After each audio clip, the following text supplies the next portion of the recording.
still the position was the same. There was no more water coming out of that particular tap. Manje njengoba uye wafakwa kwelinye isele nakhona lapho kwelinye isele kwakade kungenamanzi.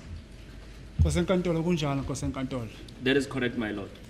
Ngoba ngisho nje manje ukuthi mina lokhu ishawa ngiyibona iphuma amanzi liyasevereri. Because the only shower that I saw having water, it was that one from Valeria. And can you tell the court, was the toilet in a good working condition as well? I-toilet yona yayikade isebenza kahle. Le ngaphakathi ayingasebenzi yayisebenza le ngaphandle. The one inside the cell was not in a good working condition. The only one that was in a good condition was that one outside.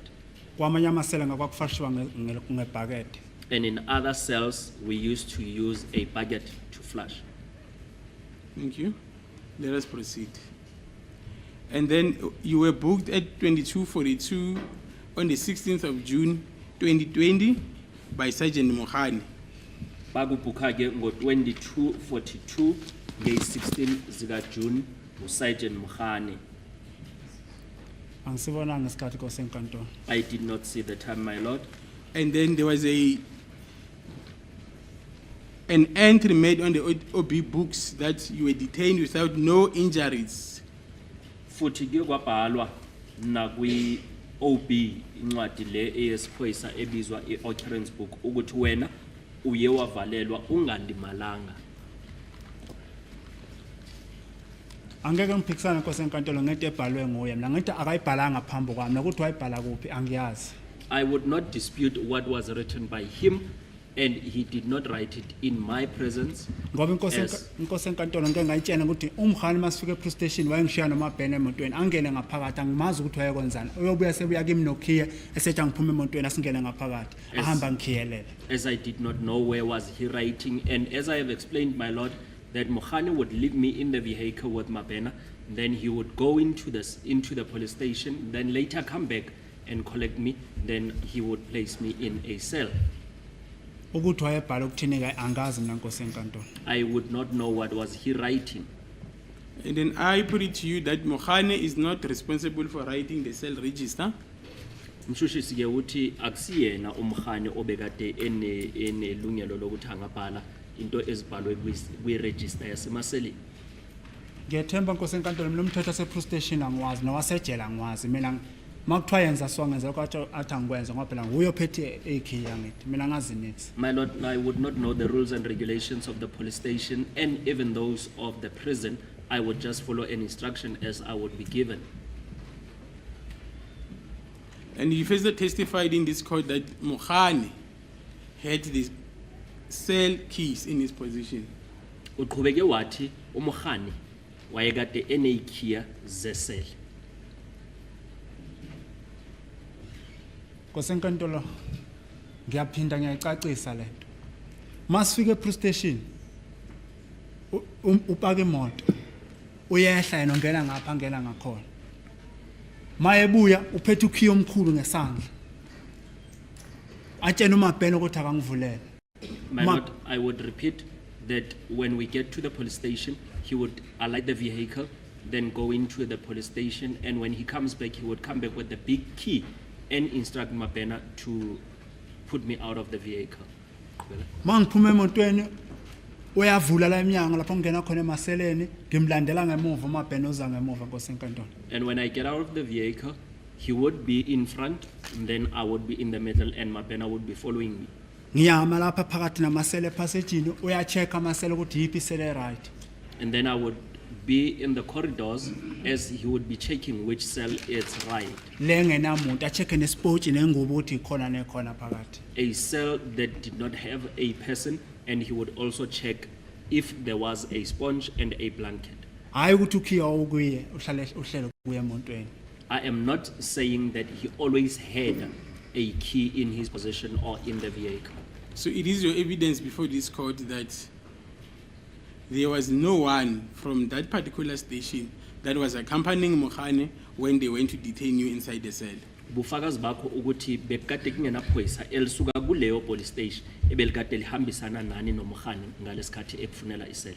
Ngeqiniso nkosenkantolo kunjani. That is correct, my lord.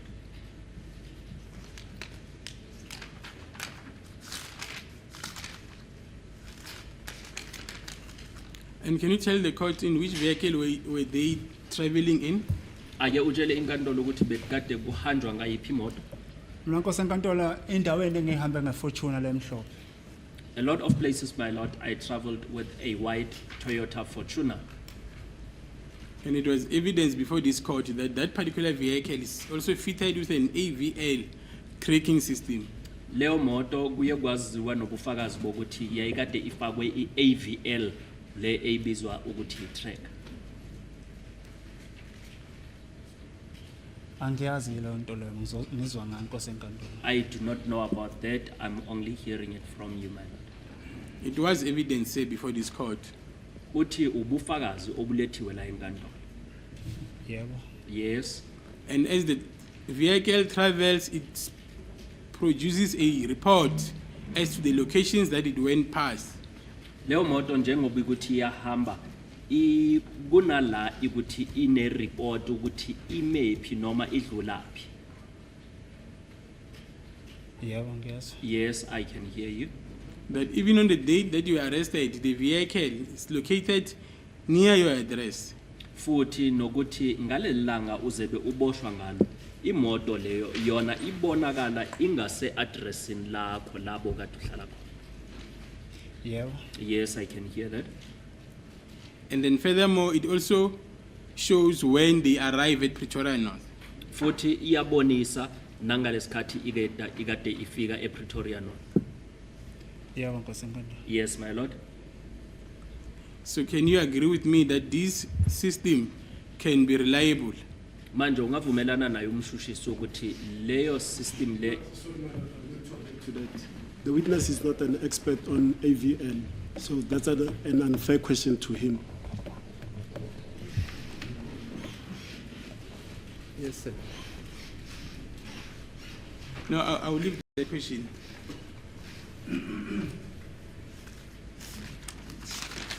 Now, let us proceed now. You are now detained at Pretoria North Police Station. Can you take the court? What happened on the 17th? Now, that is the following day. asiqhubeke usu se police station yase Pretoria North akutshele inkantolo ukuthi kwenzakeleni ilanga elilandelayo i17. Nkosi enkantolo isikhathi angisibuka ngekuseni ukuthi kwakubani isikhathi ngalesi sikhathi kufika umuntu wayehamba nomhane ezongishutha ithombe. My lord, I did not look at the time on that particular day when a person who was in a company of Mohane came to take pictures of me. Wathathile ithombe wathi ngigumule nasenyaweni waqeda ngabuyela eseleni phakathi. They took pictures of me and he also instructed me to take off my shoes, and then after that I was instructed to go back into the cell. Okay. Before that time, when Mohane arrived with that particular person, did you receive any food from the police? Ngaphambi kokuthi bafike uMkhane naye lo omunye lo bekade ehamba naye uye wathola ukudla kusuka emaphoyiseni. Ngangakakutholi Nkosi enkantolo mina ukudla. I had not yet received food. And then after Mohane came with that particular person, did you receive any food? Ngemva kokuthi uMkhane afike nalowo muntu uye wathola ukudla. Cha Nkosi enkantolo. No, my lord. Did you receive food on that particular day at all? Wathola ukudla na kulelo langa lonke. Mhlawumbe ukudla Nkosi enkantolo ngize ngakuthole emini. Perhaps I got food later during the day. Was it before Mohane booked you out now to the boardroom, or it was after? Ingaphambi kokuthi uMkhane ekhiphe ekuse eboardroom noma ngemva kwalokho. Ngemuva kwalokho. It was after. Ngiqale eboardroom ngabuya ngahlala ngase usisi lo ngekudla. I started first at the boardroom, then I came back and sat for some time, then a lady gave me food. And then you said it was in the afternoon. Uthebe kusemini. Yebo mangithi kusemini Nkosi enkantolo. Yes, my lord, when I am saying in the afternoon, I am referring to the afternoon.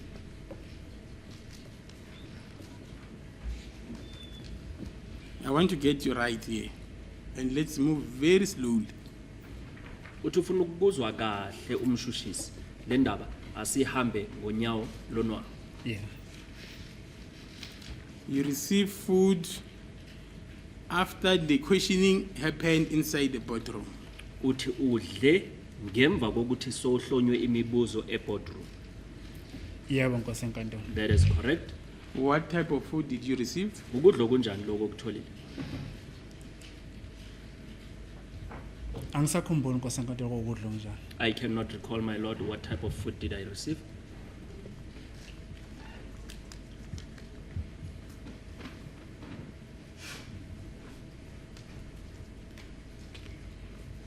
And then, will you dispute that you were booked out around 16:55? Uzophika ukuthi wena uye wabhukiwa out wakhishwa imizuzu emihlanu ngaphambi kwehora lesihlanu ntambama. Angazi Nkosi enkantolo ngoba isikhathi ngangingenaso. I do not know, my lord, as I did not have a watch.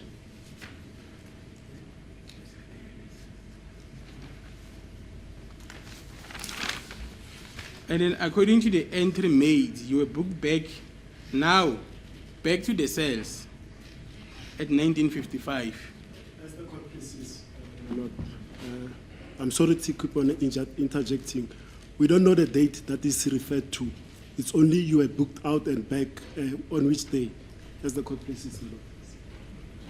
My lord, if my colleague was following my evidence, I said I'm now moving to the events of the 17th of June 2020.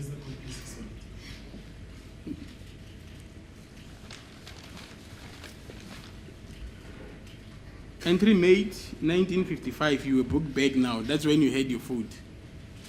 Manje umshushisi uthi ngalo lelo langa lange 17 June 2020 ubuyiswe imizuzu emihlanu ngaphambi kwehora lesishiyagalombili kula uye wadla khona. Ngizosho njalo Nkosi enkantolo ngoba ngase ngibuya khona bebengibise khona boardroom. I would say so, my lord, as I had returned from the boardroom. But 5 minutes to 8 is not known anymore, sir. Kodwa imizuzu emihlanu ngaphambi kwehora lesishiyagalombili akusasemini ngaleso sikhathi. Nkosi enkantolo ngiyathemba lento le umshushisa ngibuza ngayo into ebhalwe umuntu ubhala noma yena ayithanda. Ngeke ngithi mina isikhathi lesiyiso or ngoba boardroom Nkosi enkantolo angihlala ngesikhathi eside. My lord, I believe what the state is reading was written by a person, and Net. I do not know what that person had wrote because in the boardroom I did not take long. Isikhathi sokubuya ngisazi namanje. I do not know the time when I went to the boardroom and what time did I return from the boardroom. How long were you inside that particular bedroom? I-boardroom leyana uthathe isikhathi esingakanani kuyo? Boardroom Nkosi enkantolo engaphakathi emaselene. How boardroom. long were you inside that boardroom? Uthathe isikhathi esingakanani laphayana e-boardroom? Angeke ngikwazi Nkosi enkantolo ukusimeshina ngoba ngangena le wash. Ube mhlawumbe washa ke khona ngizosho kumbe Nkosi enkantolo isikhathi esingaka. I would not be able to estimate how long did I take as I did not have a watch. You see, that is the problem, Mr. Ntanzi. You gave a detailed version of what happened, but when it comes to these specific questions that I'm asking, all of a sudden you do not know, and because you do not have a watch. Why is it like that? Uthi ke inkinga iyona leyo mnumzane Ntanzi ukuthi wena uphane ngobufakazi yonke into ukuthi kwenzakele kodwa makufika kule ndawo yesikhathi wena awusazi ukuthi isikhathi uthatha isikhathi esingakanani. Ngiyethemba Nkosi enkantolo lokho ngiqalile ukumala akaze ngikhulume ngesikhathi mina. I believe, my lord, since I started testifying, I've never mentioned any time.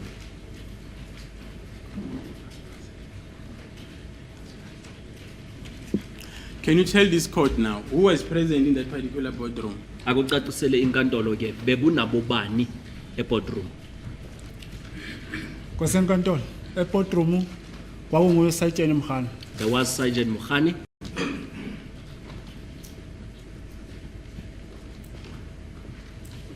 Mabena, Babu Kininda, Brigadier Gininda, Sergeant Mkhola, Sergeant Mukhola, abanye ngangabaza amagama kodwa ngingabakhumbula bese bangomunye futhi lo wama class band engalazi igama lakhe. and others I do not recall their names.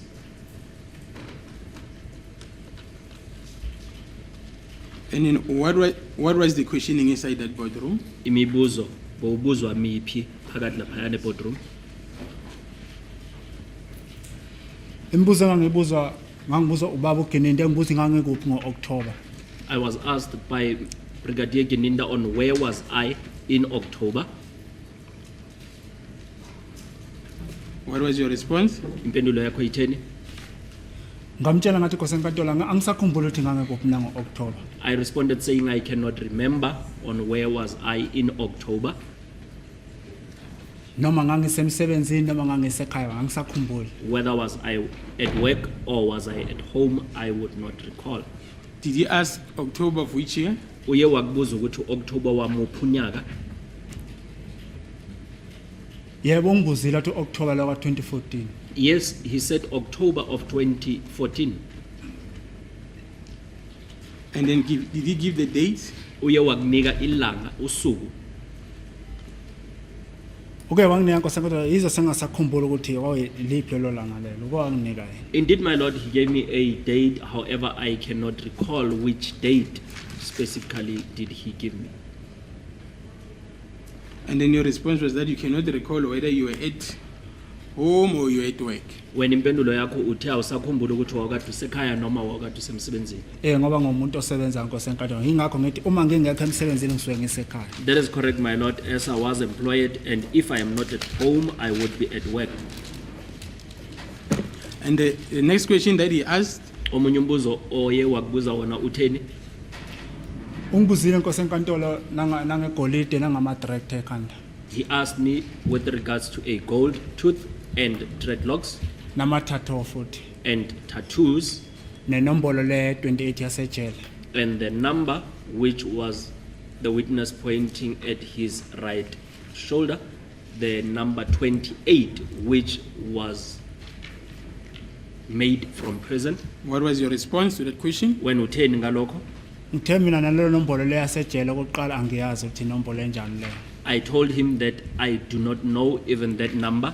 Ngoba- Which type of a number is it? Ngoba ilanga lokuqala lelo ngiboshiwe. As it was my first day being arrested. Okwesibili ngaphendula ukuthi azange aze ngafaka igolide. Secondly, I responded that I have never had a gold tooth. Okwesibili ngaphinda ngasho ukuthi angizange ube ne-dread ekhanda. I again responded that I have never had dreadlocks. Wasethi ke mangigumule ufuna ukubona serious ukuthi azange ngibe nama-tattoo nenombolo le. He instructed me to take off my clothes so that he would see if I do not have that number indeed. Ngigumulile ke Nkosi enkantolo. I undressed. Wangithatha iy'thombe zokubonisa ukuthi ngeqiniso azange nize ngibe nayo le nto le. And he took pictures of me to show that indeed I do not have that number.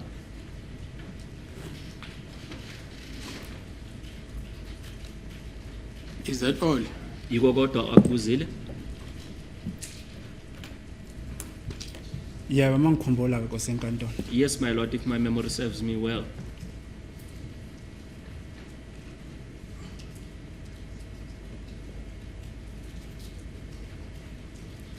Did you know Gininda and Sergeant Mukhola at that particular stage as you claim that they were there? Wawukade ubazi uGininda no Sergeant Mukhola ngaleso sikhathi njengoba uthi bebakade bekhona. Cha ngangikade ngingabazi Nkosi enkantolo angithi ubaba uGininda wangitshela ukuthi yena uBrigadier Gininda. Angisange wathi uBrigadier Gininda kodwa ngaleso ngizwa manje uBrigadier Gininda khona igama libiza uqaleni yena kimi. I did not know them at that time, and Mr. Gininda had introduced himself. I am not sure which title did he give me. However, I just heard here in court that he is now a brigadier, but there is a specific title that he gave at that time. And then Brigadier Gininda was before this court, he denied ever being in Pretoria North on the 17th of June 2020. What is your comment? Ubrigadier Gininda yena uye waphika ukuthi nge-17 zika June 2020 azange yena abe khona ePretoria North epolice station. Wena uthini ngalokho? Nkosi enkantolo manje ngiyaphinda mina. yena umuntu engangikhuluma naye Nkosi enkantolo ugenile. My Lord, I am still maintaining that he is a person that I was speaking to. Ngoba bonke laba bekhona babethule ngaphandle kwamabhene umuntu wasukuma kuthiwa akangicheck akangibuke la straight eduze naye ukuthi ayikho lento lela. Except for Mabena, who stood up as he was instructed that he should closely look at me, whether didn't I have that particular number on my shoulder. Do you recall being questioned regarding the Nongoma case? Usakhumbula uhlonywa imibuzo ngaleli cala laseNongoma? Azange Nkosi enkantolo ngabuza ngecala kwaNongoma mina. Ngiqala ukuzwa manje ngakhunywa ngomkhane la phambi kweNkosi enkantolo. I was never questioned about the Nongoma case. I only started hearing it when Sergeant Mukhani was testifying. And then you were in court when questions were put to Sergeant Mohane when they first approached you on the 16th of June 2020 that they were arresting you for the Nongoma case. Do you recall that part of evidence? Wawukade ulaye enkantolo ngalesikhathi uSergeant Mukhani ezebe ehlonywa imibuzo ukuthi yena uthe ukubophela icala lakwaNongoma. Sakhumbula lokho? Yebo Nkosi enkantolo. Yes, my Lord. And he even placed the case number on record. Yena ke uphinde washo ne case number ukuthi yayikade ithi yaleli yacala lakwaNongoma. Yebo Nkosi enkantolo. Yes, my Lord. And then through your counsel, you even said that, did you have a J50 when you went to arrest the accused person at Freedom Park Phase 2? Ummeli wakho waphinda wabuza ukuthi wayekade enayo na iJ50 incwadi egunyaza ukuboshwa ngalesikhathi uyoboshwa eThembisa. Thembisa. Did you say Thembisa? Freedom Park Phase Freedom 2. Park. Angeke ngiphendule ba ummeli ba Nkosi enkantolo. I would not respond on behalf of what the defense had said. But those were your instructions, say. Those were your instructions. Uthi kodwa kwakade kuyinto ewena utshele ummeli lokho.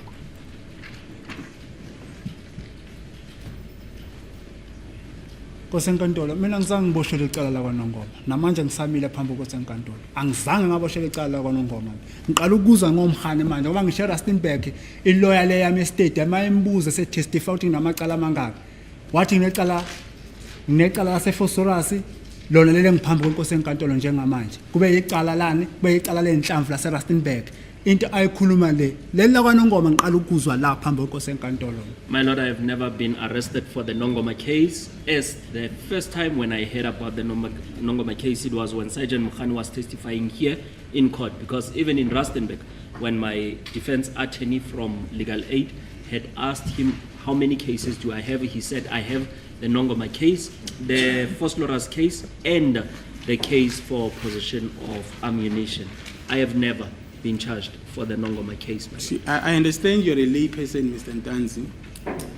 Uthi uyazwisisa umshushisi ukuthi awufundanga. And I don't want you to get into the merits of what happened at that cocaine case Futhi where Mohane gave evidence. futhi akafuna ukuthi ungene kudaba ukuthi bayenzakalani lapha kuleli yacala lasephukeni la uMukhani bekade ephana ngobufakazi. Yebo Nkosi enkantolo. Yes, my So Lord. let's leave those issues. Uthi lezo indaba asiziyeke lezo zikhuluma. Yebo Nkosi enkantolo. Yes, my Lord.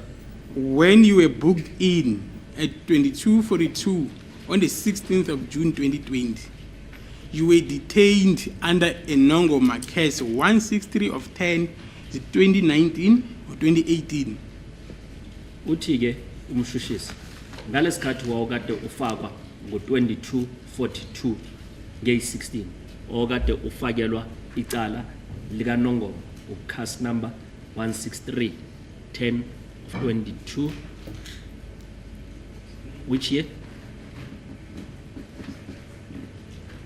2018. Uthi icala laka 2018. Nkosi enkantolo namanje ngisaphinda lapha Nkosi enkantolo ngiqala la ukuthi nangiboshele icala lakwaNongoma My Lord, futhi azange ngibe necala kwaNongoma. I am repeating that it was my first time here in court hearing of the Nongoma case. I have never had any case in kwanongo. Now let us move to that document in front of you. Uthi asiqhubeke ke size kuleli phepha. Notice of rights. Incwadi enika umuntu amalungelo wakhe. Ngiyalibona Nkosi enkantolo. Yes, I can see Whose it. signature appears on that document? Angithi bocele original. Yeah. Ubani osayinela? I-signature ngayami Nkosi enkantolo ngiyayibona. This is my signature, I can see it. What were you signing for? Wawukade usayinela. Nkosi enkantolo mina mangingena e-police station ngatshela ukuthi ngiboshelwa icala laseFosolasa. Azange ngitshela ngecala kwanongoma. My lord, when I went into the police station, I was informed that I am being arrested for the first Loras matter. I have never been told of the Nongoma case. Uma ukuthi Nkosi enkantolo wayengibophela icala ngo wayenganginikanga elami iphepha leli ngoba mina iphepha namanje ngiliphethe. Iphepha lase Rustenburg li1. Anginalo iphepha leli mina. My lord. Liphi elami ke? If I was arrested for the Nongoma case, then why was I not given a copy? Because I do not have a copy of that Nongoma case. But that is the document that it is issued. That is a control document that goes to the docket. You were given your own copy, say. I'm putting it to you. Uthi le ncwadi le iyathathwa ifake kwidokodo. Wena uthi uyakutshela ukuthi uye wanikwa icopy yakho. Iphutha lelo Nkosi enkantolo. That is a mistake, my lord. Who is making that mistake? Ubani oyenza lelo phutha? Angithi ngizwa lapha Nkosi enkantolo ukuthi nanganeko lelo phepha. Iphepha namanje Nkosi enkantolo nathi engiliphethe li1 nalo. As I am hearing here in court, my lord, that I was given a copy. The only copy that I was given, it was the one that the witness is showing. I'm asking you, who is making that particular mistake regarding this document? Uthi umshushisi uyakubuza ukuthi ubani oyenza lelo phutha ngaleli phepha. Umuntu owabhala la Nkosi enkantolo. The person that wrote here, my lord. And that is Sergeant Mohani. Lo muntu owabhala la, uSergeant Mukhani. Ngizosho njalo Nkosi enkantolo ngoba nguyobhalela akusimina ngibhalela. Yes, I would say that because I am not the one who wrote here, he is the one that wrote here. Ngoba mina Nkosi enkantolo yena mayengitshela wangitshela straight emadlebeni etshela umabhena wangitshela indoda icala ongena ngalo la icala laseFosolasa. Because he told me straight to my face that I am being arrested for the first Loras case. Etshena mina icala kwanongoma ngiyaphinda manje ngiqala ukuzwa la phambi kwenkosi enkantolo. And I was told through Mabena, as Sergeant Mukhani would instruct him, and then he informed me of what I was arrested for, and it was my first time hearing of the Nongoma case here in court. And in that document, he also wrote that the case number is Nongoma case 163 of 10/2018. Asibone ke. Kule ncwadi. My apologies. Uyabona kubhalwe Nongoma case 163/10/2018. Yebo nkosi enkantolo ngawo. Yes, my lord, I can see that. Even on the exhibit where you were booked in at Pretoria North, he wrote the same thing. Futhi nakubufakazi la bekade uye wabhukhwa khona ePretoria North. Ubhale kanjalo ebhala yona le Nongoma case. Kubhala yena nkosi enkantolo kodwa akwenzekanga ngalendlela le. Le yena abhale ngakaza ngibuze mina ngamacala kwanongoma. This is what he wrote, my lord. However, it did not happen according to the way he had written. He has never asked me about any Nongoma case. Let's take it a step further now. Uthi asiqhubekise siyise phambili. Yebo. Your counsel produced a document before this court, Exhibit VV, bearing the same case number of Nongoma. Ummeli wakho uye wakhipha incwadi ethize la enkantolo. Ubufakazi buka VV ebekade ikhuluma ngayo le case number le yakwaNongoma.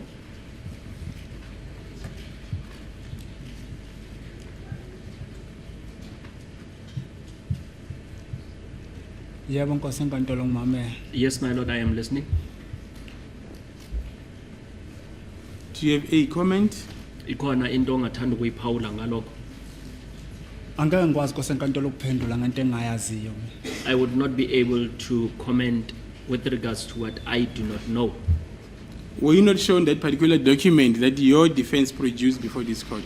Ummeli wakho akazange akubonise leyo ncwadi eyena wayiletha la enkantolo njengobufakazi.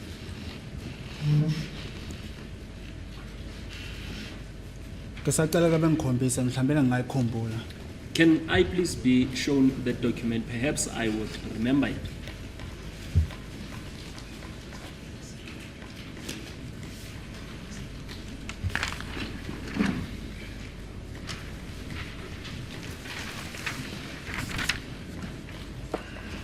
Iyona le ncwadi.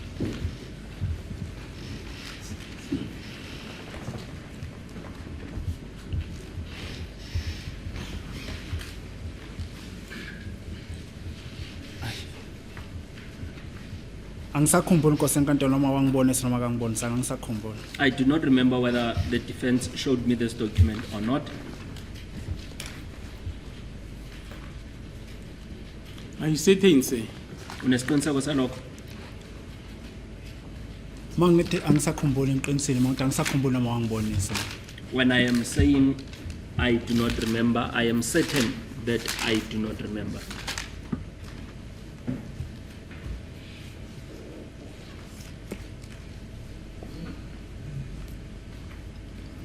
Now, I am putting it to you that that answer you just gave to me now, it can be argued at a later stage that it indicates the improbability of your version. Uthi lempendulo le omnika yona manje bangahle bona bayidingide noma bayixoxe isikhathi uma sesiqhubeka ukuthi iyabonisa ukuthi wena ubufakazi bakho akusibona ubufakazi beqiniso. Nkosi enkantolo ziningi izinto engisikhonjiswa ubaba uMngomezulu mina. My Lord, there are a lot of documents that I was shown by Mr. Mngomezulu. So angikhombise khona angangikhombisanga ngoba ngithi Nkosi enkantolo angisakhumbuli. And my Lord, as I am saying that some of the documents that he had shown me, I cannot remember. So why did you invite me to give you a copy of that particular document? Manje kungani wakade uthi umshoshisi akubonise le ncwadi? Bengifuna ukubona le nto akhuluma ngayo ngoba angiyazi. I wanted to see what the state is referring to. My Lord. Do you know anyone by the name of Qiniselani Buthelezi? Khona umuntu omaziyo ngegama likaQiniselani Buthelezi? Cha Nkosi enkantolo. No, my Lord. Who was charged in that particular case? Owathwesa icala kuleli cala? Angimazi Nkosi enkantolo. No, I do not know him. So are you saying that document, which the court spent a lot of time being argued, is something that you do not know of? Manje ufuna ukuthi wena le ncwadi le ekuthi inkantolo iye yathatha isikhathi ilibele kudingidwa loludaba la le ncwadi wena yindaba into ongayazi?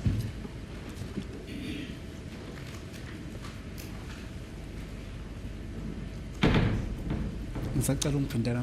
May you please repeat the You want me question?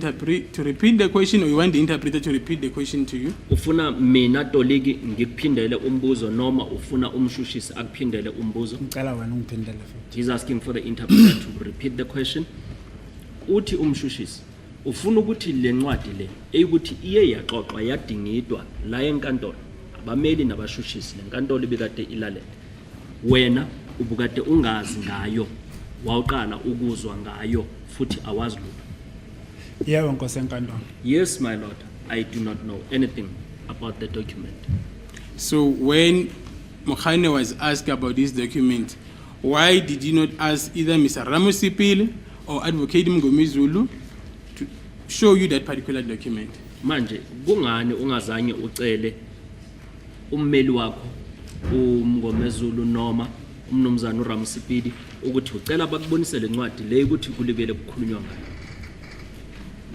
Nkosi enkantolo ngiyathemba mangihleli la phambi kwakho ziningi izinto ezikhulunywa la phambi kwakho enkantolo. My Lord, I believe as I am seated by the accused dog, there are a lot of things that are spoken here in court.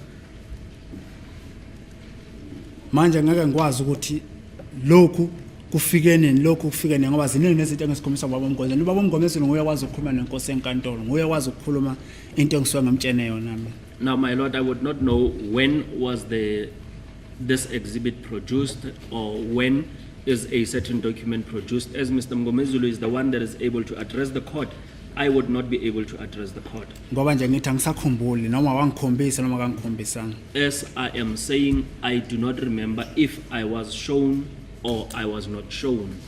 So you disagree with that particular document by saying, I do not recall Shukuthi wena being shown that uphikisana- document. uphikisana nale ncwadi uma uthi awusakhumbuli ukuthi uye waboniswa le ncwadi. Angi Sorry, I'm going to object to this line of questioning. That answer has been asked and answered. And he says, I do not recall because a lot of things were shown to me. I'm not sure whether this was shown to me or not. That's being argumentative and asked and answered. Yes, Mrs. Bani. But I'm testing his version, my lord. And it's during cross-examination, I can ask him questions. And now my question is is he disagreeing seeing this document by saying, I do not recall? You can just say yes or no, and then we move on. Yes, sir. Uthi umshushisi ufuna ukubona ukuthi wena uthembeke kangakanani. Uthini? Uthi awusakhumbuli ukuboniswa le ncwadi noma awukaze wabona le ncwadi. ngoba ngisho nenkosi enkantolo ukuthi ziningi izinto ezikhonjiswa ubaba uMngomezulu. As I am saying, my lord, that there are a lot of documents that I was shown by Mr. Mngomezulu. Kungenzeka mhlambe ngiyibonile waphindwa ngibonisa ezinye. It is Ngeke possible. ngiphike. It is possible that I might have seen it, and then he showed me other documents. Therefore, I would not dispute it. Thank you. Now let us proceed now. From the time where you had your meal, Uthi asiqhubeke ke kusukela ngalesa sikhathi uzebe udla. Yebo. Yes. on the 17th of June, now we're back on the 17th of June. Siyabuyela futhi kwi-17 zika June 2020. Yebo nkosi enkantolo. Were you Yes, my assaulted? lord. Uye washawa Day 17. on the 17th. Yes. Uthi yebo. Cha nkosi enkantolo. No, my lord. Were you questioned? Wabuzwa kodwa imibuzo. Wangibuza imibuzo nkosi enkantolo uGeninda. Yes, Brigadier Geninda asked me questions. Were you tortured? Uye watorchariwa wahlukunyezwa. Cha nkosi enkantolo. No, my lord. Were you chubed? Uye wafakwa utube. Akazange angifake nkosi enkantolo. He did not place a tube on me. Were you threatened? Uye wathuselwa.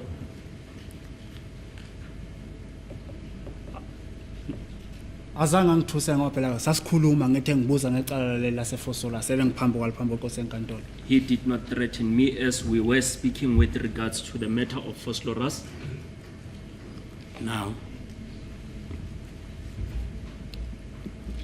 during that conversation you had with Sergeant Mohani, as per our version, did you inform him where you were working? Manje, njengoba wakade ukhuluma no Sergeant Mukhani, uye wamtshela ukuthi wawukade usebenza. Angizange ngikhulume noSajeni Mkhane. As well. The witness clearly stated the person that I spoke to was Brigadier Geninda. He's the one that was asking me a question, except Mabena, when he was requested to check tattoos. He's never testified about speaking to Mohani. Yes, Mrs. Bani, the same. My lord, that is our version. Gininda was not there as far as we are concerned. So for me, it's a fair question. Yeah, could proceed. So put it to him, no? Don't I ask put it him. to you that during your examination or your questioning with Sergeant Mohani, you were questioned about your place of employment. Uthi umshushisi uyakutshela ukuthi ngalesikhathi ubuzwa imibuzo uSergeant Mukhani uye wakubuza nangendaba yomsebenzi. Azange ngibuze nkosi enkantolo uMkhane imibuzo. Sergeant Mukhani did not ask me questions, my lord. So how come on the 18th of June 2020, he managed to drive to a place where you were employed? Manje kuze kanjani ukuthi nge-18 zika June 2020 uye washayela imoto waya labo kade usebenza khona? Nkosi enkantolo mina ngangiphendula imibuzo kuGeninda. My lord, I was answering questions that were coming from Geninda. My question is, how come they managed to drive to Sibanye Still Water Mine in Carltonville the following day? Umbuzo wakamshushisi ukuthi kuze kanjani ukuthi bakwazi ukushayela imoto ukuya eSibanye? Angemazi nkosi enkantolo. I do not know, my lord. And then now let us move to the events of the 18th of June. Now we arrive at Sibanye Stillwater Mine. Asiyeke nge-18 zika June 2020 siyafika manje eSibanye Stillwater Mine. Yebo Nkosi enkantolo. Yes, my lord. Take us through what happened there. Akusitshele ke ukuthi kwenzakeleni khona la. Nkosi enkantolo masifika la ngangisebenza khona. My lord, when we arrived where I used to work, Ngoba singenile ngomgwaqo lo ohluka ama way edrobheni sangela ngomgwaqo lo wangibuza yena ukuthi ngisebenza kuyiphi shaft ngoba ama shaft emaningi. we took an off ramp from the road that leads to town. Then he asked me, which shaft am I working at, as there are a lot of shafts, Ngayikhomba ke number 8. and I pointed number 8. Masifika khona Nkosi enkantolo samangma parking yena wehla wangela ngaphakathi ngashiyeka noma banner. Upon our arrival, we parked at the parkings, and I was left behind with my banner, and he went inside. Ukuthi ngaphakathi wenza nena angimazi wasebuya ke futhi kimi ezothi mabhena akangikhiphe emotweni singene ngaphakathi sonke. I do not know what did he do as he went inside the shaft. Then he later come back and said, I must come together with my banner. Mabhena ke ngoba izandla ngangifase ngemuva so ngangengikwazi ungena egateini leni ngoba ama gate akhona la ajikelezayo. As my hands were cuffed from the back, I would not be able to go into the gate, as those gates are the ones that are moving around. Wangikhipha wayifasa ngaphambili. And he cuffed me from the front. Sasesamba sebanga sekukhona nomunye umlungu angamazi ukuthi umlungu lo yena wesimanyana ayokhomba lona ioffice ngavela nami ioffice ngangilazi kodwa umuntu wayephakathi kwasengasiyena lo ngangimazi. And then we left with a certain white person whom I did not know, as we were now going into the office. Befike ke bekhulumeke lapha ngingezi ukuthi kukhulunywa ngoba lento engangiyazi ngangazifana ngalo And ekhulunywayo. they spoke, and I do not know what is it that they were talking about, as I only knew and understood Fanagalo. Ngoba ngamuzwa umlungu lesentshela ngafana ngalo ukuthi angibiza inombolo le ye-clogging card leqala ngo-Z le number yami yasemsebenzini.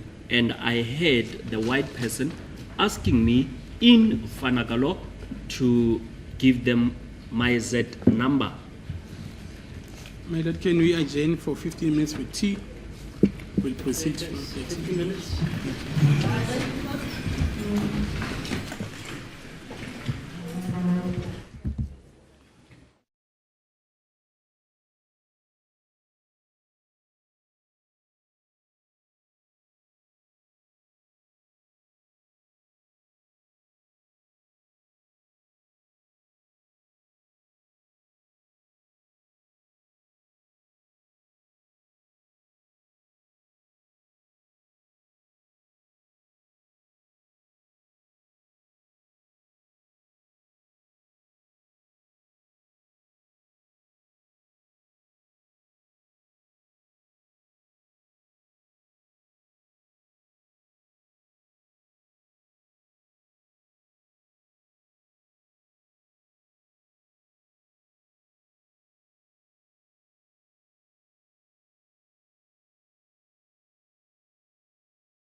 Yes, Mr. Sibande. As the court, please. Yes, we are at a stage where they were at that particular office where the Z number was requested of you. Can you take it from there? Besasela phan kulela office la uye wacelwa ngesifanakalo ucelwa i-Z number. Ungaqhubeka? Yebo Nkosi enkantolo ngimtshenile inombolo yami leyasemsebenzini. Yes, my lord, I informed him of my Z number. Yebo waseke embona sukume emshinini lo lapha ekhona nethatha amaphepha ewanika bona osayitsheni mkhana. And I saw the person standing up going towards the machine, which was at the corner, and he took some papers and gave them to Sergeant Mukhane. Emva ngalokho Nkosi enkantolo sasukuma ke sahamba. Then after that, we stood up and left. Masifika ngaphandle kwegate Nkosi enkantolo basebengibuza ukuthi sikuphi isibhedlela medical lebe emayi. When we got to the gate, I was then asked where was the medical hospital of the mine. Ngibakhombisile ke medical Nkosi enkantolo. I showed them the hospital. Masifika Let's khona pause there Macala. where you pointed where the medical is. At what stage did Brigadier Gininda and Sergeant Mohola arrive? Manje Brigadier Gininda no Sergeant Mukhola bafike nini? bebengakafiki la basithole thina sesiphuma phakathi esibhedlela khani befika sesengaphandle kwegate. At that stage, they had not yet arrived. They found us after we had went into the hospital. That's when they arrived. Yes, proceed. Now you're at the hospital section. Qhubeka ke senisesibhedlela. Masingena esibhedlela ke thina soyi3 When we got to the hospital, it was the three of us, umabhena nosatsheni emkhani nami Nkosi enkantolo. myself, Sergeant Mukhane, and Mapena. Baya ke lapho kuhlala khona amafayela. They then went to the filing room. Bahamba bakhuluma nalo sisi lo sisi ngeze ukubabuza ukuthi ifayela bavumelene nami ukuthi ngakhishwa ifayela. And they approached a lady whom asked them whether did they agree with me Ngoba fanele that they can give me my file. They can give them my file. ngoba fanele ngikhulume ngibiza inombolo yona le qala ngo-Z nakhona esibhedlela ukuze bakhiphe ba-check ifayela lakhona. Because still at the hospital, I also need to produce the Z number so that they can be able to retrieve my file. And then who was talking to this lady? Ubani lo bekade ekhuluma nalo sisi? Akithi mina ngangihleli phansi esibhedlela bona bemnabo la ngoba lo sisi wayengaphakathi so. Mina ngihleli phansi bakhuluma naye la. Boyi2 bamso boyi2. I was seated and both of them were in front of me speaking to that lady who was on the counter. Could you hear what was being said? Wawukade ubezwa ukuthi bathini? Angithi mina ngisume ekhathi ma business esisukuma uzobiza iprison number into abayikhuluma ngizwanga bekhuluma bethi. I did not hear what they were saying. I only stood up when Mapena instructed me to stand to come and call my number. Is that the only conversation that you overheard? Ikona kodwa okuzwile lokho. Inkulumo. Mabekhuluma bona. Are you referring to when they were speaking? Yes, with the lady. Uthi yebo ngalesikhathi bekhuluma naye usisi loya. Angithi Nkosi enkantolo ngangizama indaba ama injal October uta injal October ngazi injal October kuthiwane ngayo la. My lord, I only heard about the injuries that were sustained in October, but I did not hear what is it that they were referring to when they spoke about injuries in October. In which language were they speaking to this lady? Bebakhuluma ngaliphi limi? Lo yasisikhuluma isiZulu lo ngiyamazi. The lady is Zulu speaking. I know her. So when the lady said, did you agree with the accused or any agreement with the accused? In which language did she speak? Ngalesikhathi ebabuza lo yasisi ukuthi bavumelene na nomsolwa ukhulume ngaluphi limi? Angimzwanga mayekhuluma ulimi uthi wayekhuluma lokho nami mina ngikhuluma mina esekhuluma nami esengithi biza inombolo. I did not hear which language did she use. I'm only referring to when she was speaking to me, saying I should give her the number.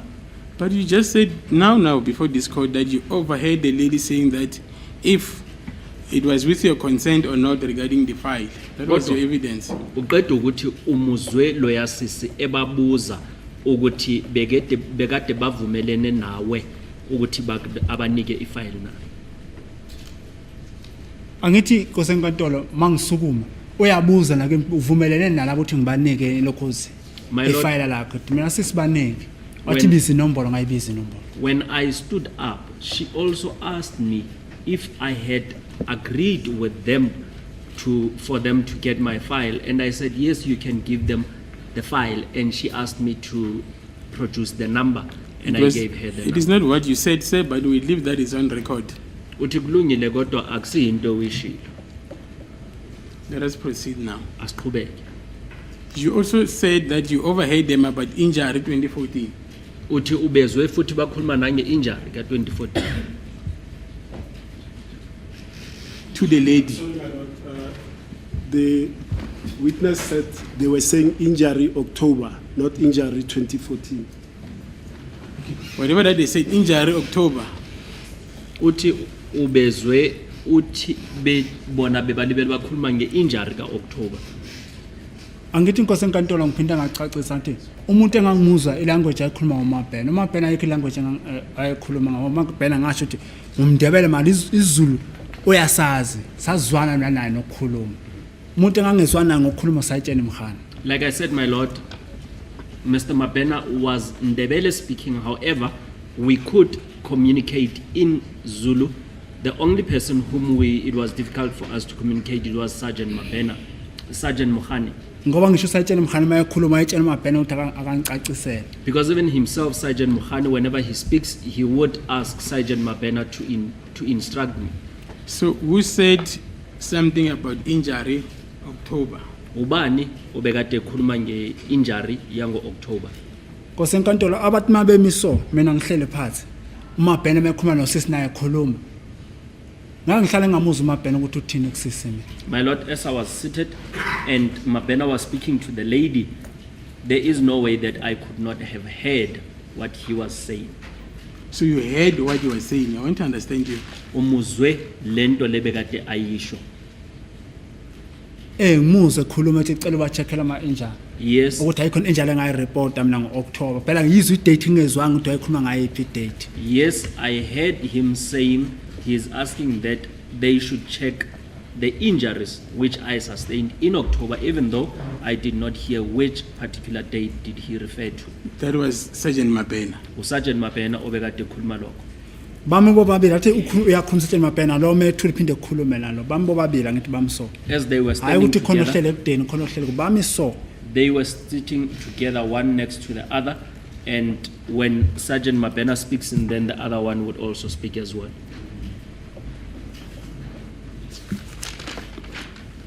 Were they speaking in Venek? Bebakhuluma ngesintu. ngizosho njalo for iside lamabhena Setsheni mkhana ngimazi. I would say, on behalf of Sergeant Mabena, I do not know what language was Sergeant Mohani speaking.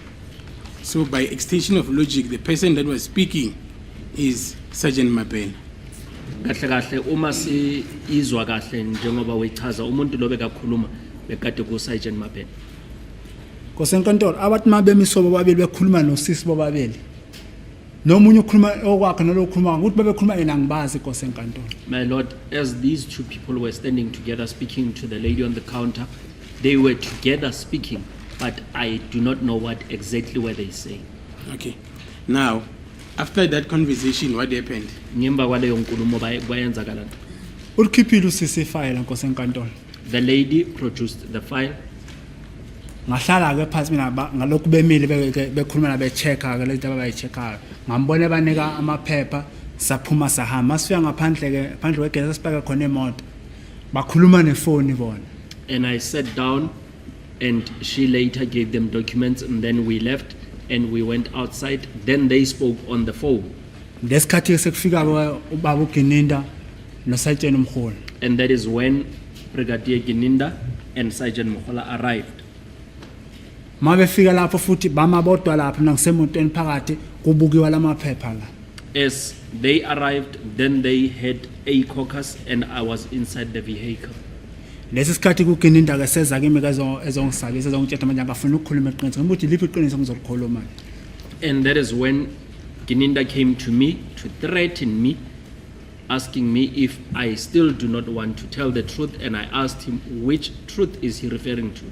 maye qeda lapho inkosi enkantolo futhi yena ubaba uGinida namaphepha wangena yena yedwa ngaphakathi le bashiyeka bekhanda bemla umkhane no Sergeant Mabena no mam umhola. And then Brigadier Gininda went inside with those documents, and I was left with Sergeant Mabena, Sergeant Mukhani, and Sergeant Mukhola. Wabuya futhi. Then he came back. Emveni Mr. kwesikhathi Ntanzi, nyana. just slow down a bit so that my colleague can be able to take notes as well. Uthi ungajahi Yeah. ukuze bakwazi ukubhala ama-notes. Yebo inkosi. Yes, my lord. Yes, after Gininda went inside, what happened next? Nyemba kokuthi uGininda abuyi aye ngaphakathi kwenzakeleni. Uphindile bakhuluma bodwa ngithi lapha inkosi enkantolo. He came back and they had a caucus once more, Bebuka wona lamaphepha la sesibhedlela. looking at Lawe those waphethe. documents that they had from the hospital. Waphinda futhi weza la kimi la emotweni azontshethe namanje angafuna ukumtshela iqiniso lokho ngimtshela ukuthi live iqiniso ngizolikhuluma. He again came to me by the car and asked me if I still do not want to tell the truth, and I asked him which truth is he referring to.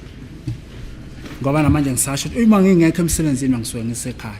And even now I still repeat that if I am not at work, I would then be at home.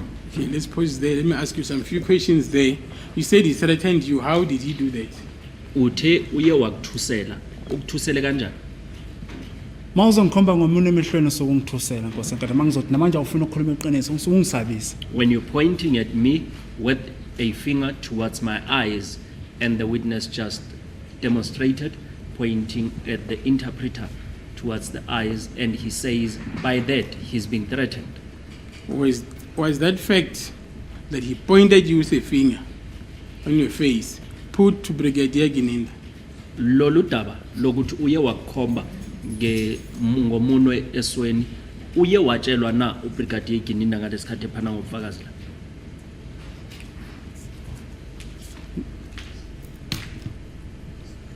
Ngiyethemba wayekhuluma nobaba uMngomezulu ngoba nami ngabe ngathi ngizoza lapha ngizokhuluma phambi ngitshela inkantolo into ayenzeka kimi. I believe he was speaking to Mr. Mngomezulu, as I knew that I would also come and testify.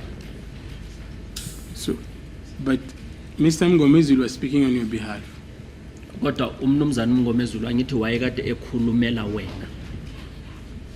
Yebo Nkosi enkantolo namanje ngisasho ukuthi uMngomezulu nguye wazi ukuthi ukhuluma kanjani nenkosi enkantolo. Yes, my lord, and I am still stating that Mr. Mngomezulu is the one that knows how to address the court. I put it to you, said that you are adjusting your version as we go along with this testimony. Uthi uyakutshela umshushisi ukuthi wena lolu daba lwakho uyalulungisa njengoba silibele siqhubeka. Ngoba kusho yena Nkosi enkantolo angazi. That is what you are saying. I do not know, my lord. That is total fabrication. Uthi leyo nto yinto ekuthi uyaziqambela. Liqiniso lelo Nkosi enkantolo. This is the truth, my lord. Gininda testified in this court that when he spoke to you, you made what looked to him like you were making admissions. Uthi uGininda ngalesikhathi ekhuluma nawe yena uye wakhuluma nawe wena kwabonakala ukuthi lezinto ozikhulumayo yingathi wena uyavuma into ezithize. Iphutha elikhulu lelo Nkosi enkantolo. That's a big mistake, my lord. Waye ngangeke ngishawe mhlawumbe sasikhuluma kahle. Ngaba inkosi enkantolo angitshenanga ukuthi ngishayiwe mina mhlawumbe sasikhuluma kahle.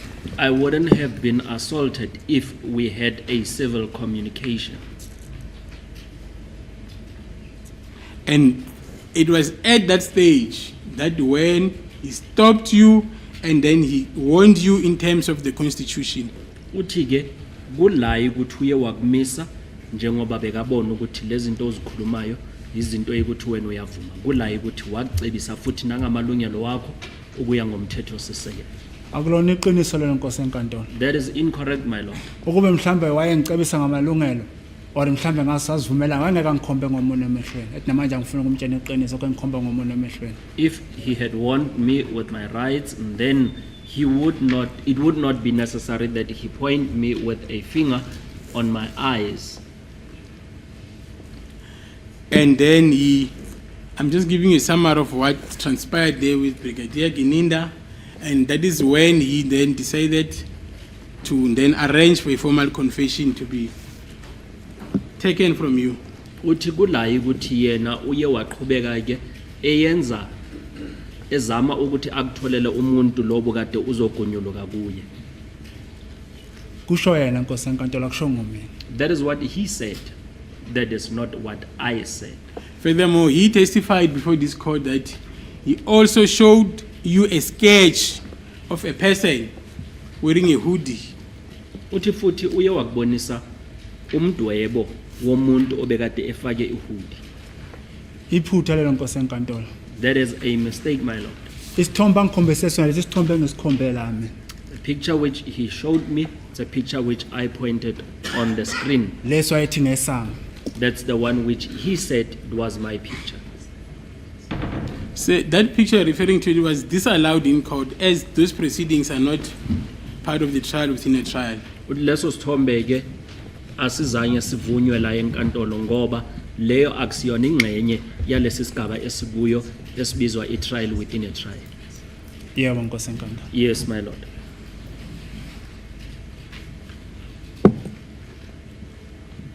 So he never showed you that sketch.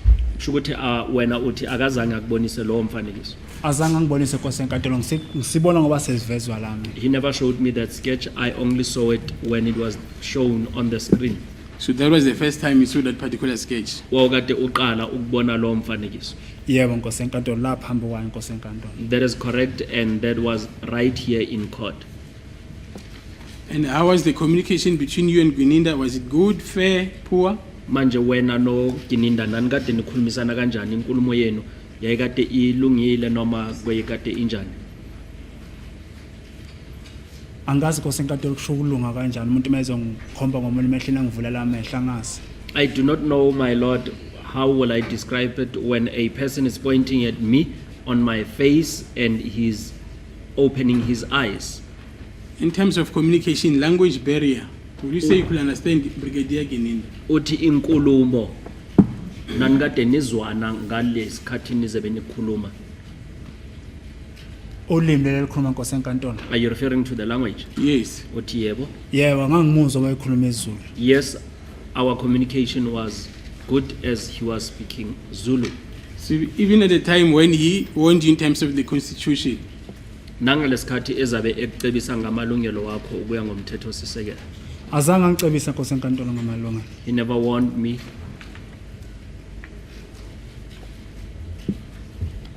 you never heard him saying that you've got a right to remain silent. Awuzange umuzwe athi unelungelo lokuthula. Cha Nkosi enkantolo azange ngimuzwe. No, I did not hear him. You have a right to a legal representative. Ilungelo lokuthi wawukade unelungelo lokuba nommeli. Ngiqala ukuzwa la ngaye nje. I only heard it right here in court. Okay. Let us proceed now. Asiqhubeke. From that time when you spoke to Brigadier Gwininda, what happened? Kusukela ngaleso sikhathi ukhuluma naye uBrigadier Gwininda bese kwayenzakalani? Uhambile lapha Nkosi enkantolo basishiya. He left us at that place, Ngaphandle kwegate asasemkhona eCartonville. outside the gate whilst we were still in Carltonville. Tell me, when Brigadier Gwininda spoke to you, was he inside or outside the vehicle? Ngalesikhathi ekhuluma nawe wayekade engaphakathi noma wayekade engaphandle kwemoto? Ungaphandle Nkosi enkantolo ngoba mina ngihleli la kwiFortuna ngedena uvula umnyango so ungaphandle la kwa left wami ngoba imoto mayimimi ibuka igate ulibuka so yena ungapha ngaphandle futhi wavula isivalo wakhuluma nami nangihleli la phakathi emotweni. He was outside the vehicle, my lord, as I was seated inside the vehicle. He came and opened the door and he spoke from outside. Okay. Now proceed from the stage when he left. Asiqhubeke ke kusukela la bekade esekahamba yena. Uhambile Nkosi enkantolo ngangamazi phela ukuthi uyakuphi mina yena. He left and I did not know where did he go to. And then he also testified that when he spoke to you, it was only the two of you only, excuse the other members that were there. Uthe yena ngalesikhathi ekhuluma nawe kwakade kusele nina nobabini laba abanye wayekade ebaxoshile. Iphutha lelo Nkosi enkantolo. That is incorrect, my lord. What is incorrect? Yini le ekuyiphutha? Lokuthi ngalesikhathi ekhuluma nami sasebabele angani babe khona bemile khona lapha abantu. The fact that he spoke to me, only myself and him, there were other police officers nearby. Were they there in that vehicle or they were just nearby in the vehicle? Other vehicle? Kuleyo moto noma bebakhona eduze laphaya. Nkosenkantolo imoto zimiso zibuka igate. Bami khona la phakathi kwemoto kuyile moto bamemba ngakuyileke bakhona khona la. My lord, the vehicles were parked adjacent to each other, facing the gate, and they were standing right next to the vehicles as I was inside the other vehicle. Gininda testified before this court that he excused those members so that he can have a private conversation with you. What is your comment? Uthi yena uGininda la enkantolo uye wathi labayana abanye basuke ukuze azokwazi ukukhuluma nawe wena uthi ngalo. Akulona iqiniso nkosenkantolo. That is incorrect, my lord.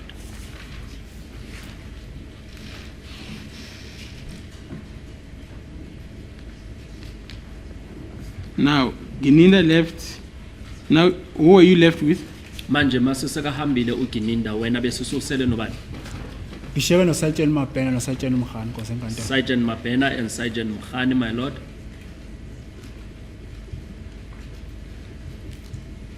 Did you leave at any stage? Sikhona isikhathi la ukuthi niye nahamba khona. Sihambile emveni kwesikhathi ade bemla phandla ngithi bekhuluma nefoni ngithi bona. We had left after the time when they had spoken on the phone, Mabeqeda ukukhuluma nefoni bangena emotweni esase sihamba nje.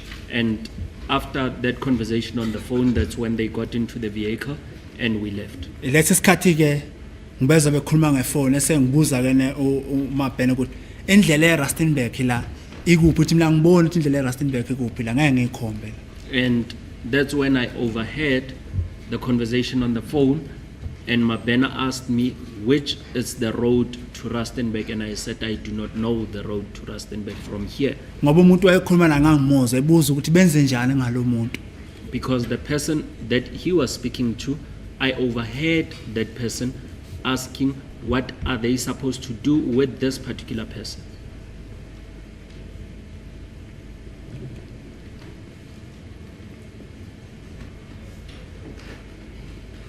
Will you agree with me that at that stage, if I were to accept your version, you did not know who he was talking to? Uma ingabe umshushisi engathatha lento ewekhuluma manje, wena bongazi ukuthi wayekade ekhuluma nobani uMabhena. Napha ngichazela inkosenkantolo ngangishilo ukuthi angimazi umuntu wayekhuluma naye ngefoni. Ngangizwa mina mayephendula yena uMabhena ethi senze njani wena ukhuluma ngefoni. I have also stated that I did not know who Mabhena was speaking to. I only overheard over the phone that what should we do with this person. And then what was your understanding of that statement? Wena uye wazwisisa ini ngaleyo nto ayishoyo ukuthi senzeni ngalo muntu, uzwisise ini ngalokho. Nkosenkantolo angithi mangi-answer ifoni ngikhuluma la. Ngeke ngihlale mina ngayizwa inkulumo ephuma kuloyo nhle naye emotweni ngoba ukhuluma ubhekisa kulo engamuzwa yiloyo ukuthi uthini kuMabhena. My lord, when a person speaks on the phone, I would be able to overhear him, but I would not be able to hear the person on the other side of the call. Ngoba ifoni kube mhlambe ayiround speaker ngangizoza manje angizwanga ukuthi wayethini lo wayekhuluma nami. Mina ngangizwa yena mayephendula lo muntu amphendulayo. And if the phone was on loudspeaker, that's when I would be able to hear the whole conversation.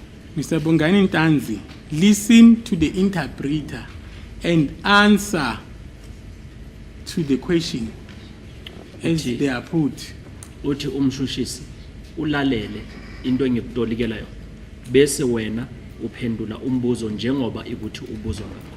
If you do not understand, ask the question to be repeated. Simple as that. Uma ungazwisisi, cela ukuthi umbuzo uphindwe ilula kanjani. Yebo nkosenkantolo. Understood, my lord? So my question is, what was your understanding or interpretation of the statement as you overheard Mabhena asking, what must we do with this person? Uthi umshushisi, wena uye wazwisisa ini uma uMabhena ethi kulo ya muntu osecingweni siyenzeni ngalo muntu, wena yini into ewizwisisile khona lapho? Angezwanga Nkosi enkantolo impendulo yomuntu la ekhuluma naye. I did not hear the response of that person, my lord. Again, Mr. Ntanzi, listen to the interpreter.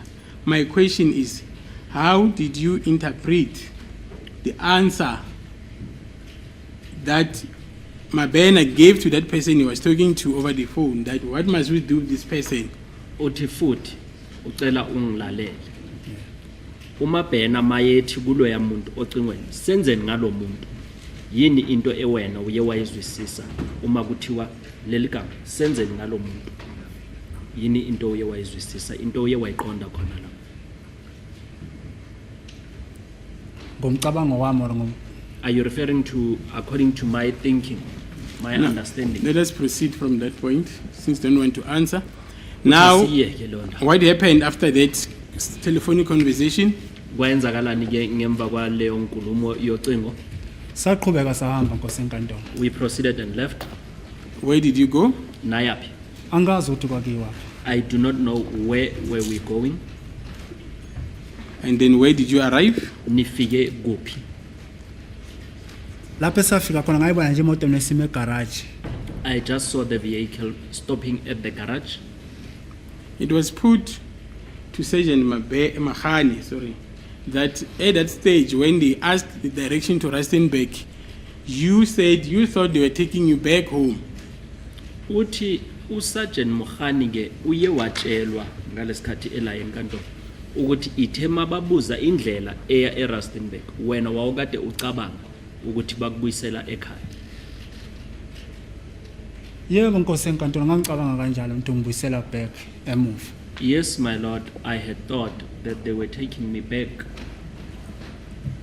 But I've been asking you that question for the past 3 minutes.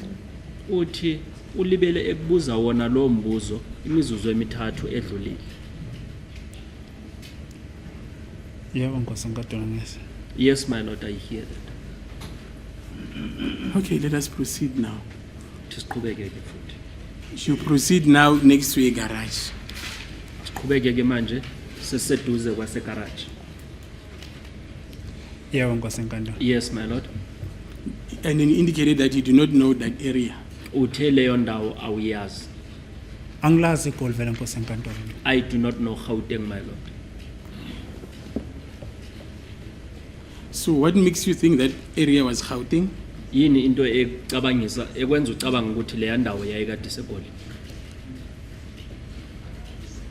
Nkosi enkantolo yenze ukuthi ngicabanga ukuthi indawo yasegoli angithi ifemu le ngibona ukuthi amafemu asegoli kunefemu engapha enkulu ngathi amafemu asegoli mangisuka ekhaya vele sindlula khona ngemoto mangihamba ngiza ngapha koNorthwestern. My lord, I assumed that that place was in Gauteng because that particular firm, we normally pass through that company when we come from home. What is the name of that place you're Yini referring gama to? laleyo ndawo? Angilazi igama lakhona. I do not know the name of the place. And then you spoke about the filling station. What is the name of the filling station? Ukhulume ngegarage, yini gama laleyo garage? Igarage athi mase sesipakile ngiyayibona ibhalwe engine garage mangaphosisi. As we had now parked the vehicle, I saw that it was written engine garage, if I am not mistaken. So you're able to read. Kusho ukuthi wena uyakwazi ukufunda. Angeke Nkosi enkantolo ngihlule igama engine garage mina. It would not be Isilungu difficult. kuphela engasazi. It would not be difficult for me to read the name engine. It's only English that I do not know. And you were able to read a board written Albertine. Neboard ebekade ibhalwe Albertine uye wakwazi ukuyifunda. Nkosi enkantolo imoto mayihamba ngithi ngiyabuka behamba khona. My lord, as the vehicle is driving, I look around. And then you saw a board written Albertine. Wabona iboard ebhalwe Albert. Yebo Nkosi enkantolo ngayibona. Yes, my lord, I saw it. And those are not words in vernac. Akuse amazwi abhalwe ngesintu la. Nkosi enkantolo noma ngathatha Albertine ngosezulwini angeke ngichaze ngesiZulu. My lord, even if I am to interpret Albertine from English to Zulu, I would not be able to do so. I'm not asking you to interpret Albertine. I'm saying if you can read Albertine, then you are able to read an English word. Uthi akati umthathu Albert numise sizulwini. Yena uthi nje uma ingabe uyakwazi ukufunda Albert shukuthi uyakwazi ukufunda isiNgisi. Angivumelani Nkosi enkantolo lokho akushoyo. I do not agree with what you are saying. And I further put it to you that Exhibit LL1 is in English. You were able to read the contents of that document. Uthi futhi uyacebisa ukuthi ubufakazi buka LL1 bubhalwe ngesingesi ukuthi wena wawukade ukwazi ukufunda lokho. Iphutha Nkosi enkantolo lona iqiniso. That is incorrect, my lord. Now let us proceed. Do you know what time you arrive at that particular place? Uyazi ukuthi nafika ngobani? The filling station. Laphayana egarage. Cha Nkosi enkantolo isikhathi hayi angisazi. No, my lord, I do not know what time did we arrive. Would you say it was in the morning, it was during the day, the afternoon, it was in the evening? Bekusemini, bekusekuseni, kwasesekuhlwile. Angeke ngikwazi Nkosi enkantolo umeshini isikhathi kodwa khona ngoba ilanga lalishesha lishone. Angisazi isikhathi ukuthi wakubani. My lord, I would not Kodwa be khona able. so late. I would not be able to specify at what time was it because the sun set a bit earlier. However, it was late. Was it already dark? Bese sekuhlwile kumnyama.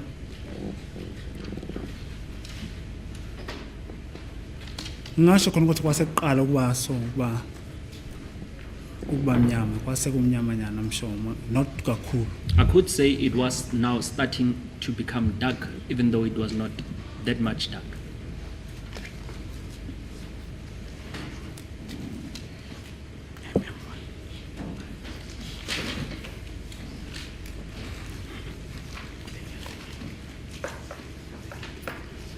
So it was in the evening getting darker. Is that what you are saying? Sekuba mnyama. Sekuntamba. Ngisho sekutambama phela ilanga akufani ukushona kwelanga uma kusebusika nalapho uma kusehlobo. Yes, my lord, it would not be the same as it was in summer when the sun sets. And then the AVL report indicates that location is at Albertine near Mali Street. Uthike ubufakazi bayo iAVL buyona ithi nanikade niseduze komgwaqo uMali eAlbertine. Yebo Nkosi enkantolo. Yes, my lord. And then that I is am the listening. area you arrived at. Uthi yona indawo enifike kuyo. Yebo ngiyazwa. Yes, I am listening.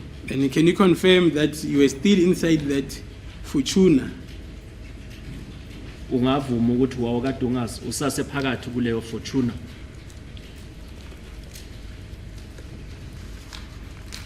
Angazi ngoba isikhathi ngangasiboni Nkosi enkantolo ngoba isikhathi ngangisibona ngingasho ukuthi yebo. I do not know as I was not able to see the time. If I would have seen the time, I would say yes. You know, Mr. Ntanzi, if I was able to shout, I'll end up shouting at you. Wait for the interpreter to interpret and answer the question as I've posed it. If you don't want to answer, just say so. Uthi umshushisi kube bekakwazi ukuthi akuthethise bekazokuthethisa. Ucela ungilalele mina njengoba ngikutolikela bese uphendula lokho engikutolikayo. Uma ingabe ungafuni ukuphendula usho ukuthi awufuni ukuphendula. Yebo Nkosi enkantolo. Yes, my lord. Why are you doing that? Why are you not answering questions? Uthi kungani ungaphendula imibuzo? Witness, is there any question to this?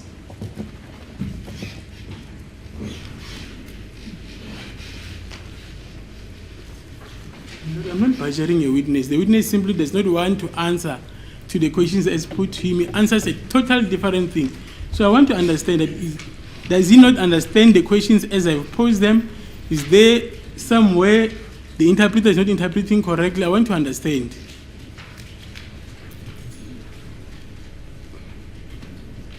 Uthi umshushisi ufuna ukwazi ukuthi awuzwisisi imibuzo uma ekubuza noma mhlawumbe mina mangokutolikela kunala ngingatolikanga kahle na. ukuthi bengezwanga kahle methi ngangisesemotweni ngithi isikhathi ngangasathi emotweni kuleya ifortuna ngiphume ngayiphi ngangena emotweni ngiphume ngasiphi isikhathi emotweni efortuna ngangena ngangeniswa kwi-GTI khona egarage ukube mhlambe bengicacisele bengizohlala epointini straight. Maybe if the state would then explain to me, because I did not understand when the state asked me regarding the time. I'm not sure at what time was I moved from the Fortuna into the Golf 7. If the question was clear, then I would be able to answer. My question to you is that, were you inside that particular vehicle, meaning the Toyota Fortuna? I didn't ask you about times. Umbuzo kamshushisi uthi wawukade usase phakathi kuleyo moto uchaza yona iToyota Fortuna uthi akakubuzanga ngesikhathi. Angazi Nkosi enkantolo. I do not know, my lord. Is that the best answer you want to give? Yona impendulo ofuna ukuyiphana ngayo. Okay, let us proceed. Uthi nalapho asiqhubeke.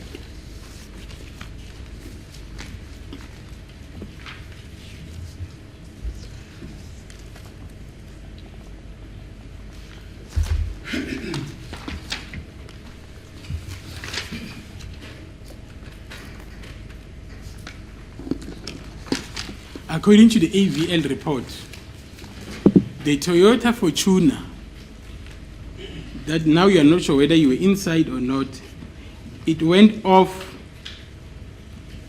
at 18:53 and 54 seconds near Mali Street, Fairwood Park, Albertine. Uthi ke umshushisi le moto le bekade wena ungasenaso isiqiniseko sokuthi wawukade usasekuyo noma cha, iToyota Fortuna yona iye yacinywa uma kusele imizuzu eyisikhombisa ngaphambi kwehora lesikhombisa usidlo. Yebo Nkosi enkantolo. Yes, my lord. And then it spent some quite of time there. Yona yama ke isikhathi esithize khona lapho. Yebo Nkosi enkantolo. Yes, my lord. And according to Sergeant Mokhane, it was due to a mechanical failure or mechanical breakdown. Ukuya ngoSergeant Mukhane uthi leyo moto yayikade isimoshekile. Ibekade inenkinga imoshekile. Cha Nkosi enkantolo kulona iqiniso lona. That is incorrect, my lord. Why are you saying that? Bungani uthi akulona iqiniso la? Akaze ngibone Nkosi enkantolo le moto ikhenikwa futhi akaze ngibone ivuliwe la ngaphambili. I did not see that motor vehicle being fixed, and I've never even saw it being opened on the bonnet. And then he further testified that because he was transporting a suspect, he requested to be assisted by members of SWAT. Uthi futhi yena ngoba wayekade enomsolwa emotweni uye wacela ke ukuthi asizwe yilaba abasebenza kweSWAT. Angeke Nkosi enkantolo ngikwazi ukuphendula lo mkhane. I would not be able to respond on Mr. Mokhane's behalf. Yes, you're not responding on his behalf, Mr. Ntanzi. You were there as well. What is your comment? Uthi yebo awuphenduleli uMokhane nawe wawukade ukhona wena uphawula uthini ngalelo daba. Nkosi enkantolo bangithi ngeke ngikwazi ukuphendula umkhane. Angimzwanga bafonela ngimzwanga ekhuluma nabo. As I am saying, I am unable to respond on his behalf, my lord, is because I never heard him speaking, contacting them, neither did I hear him speaking to the SWAT team.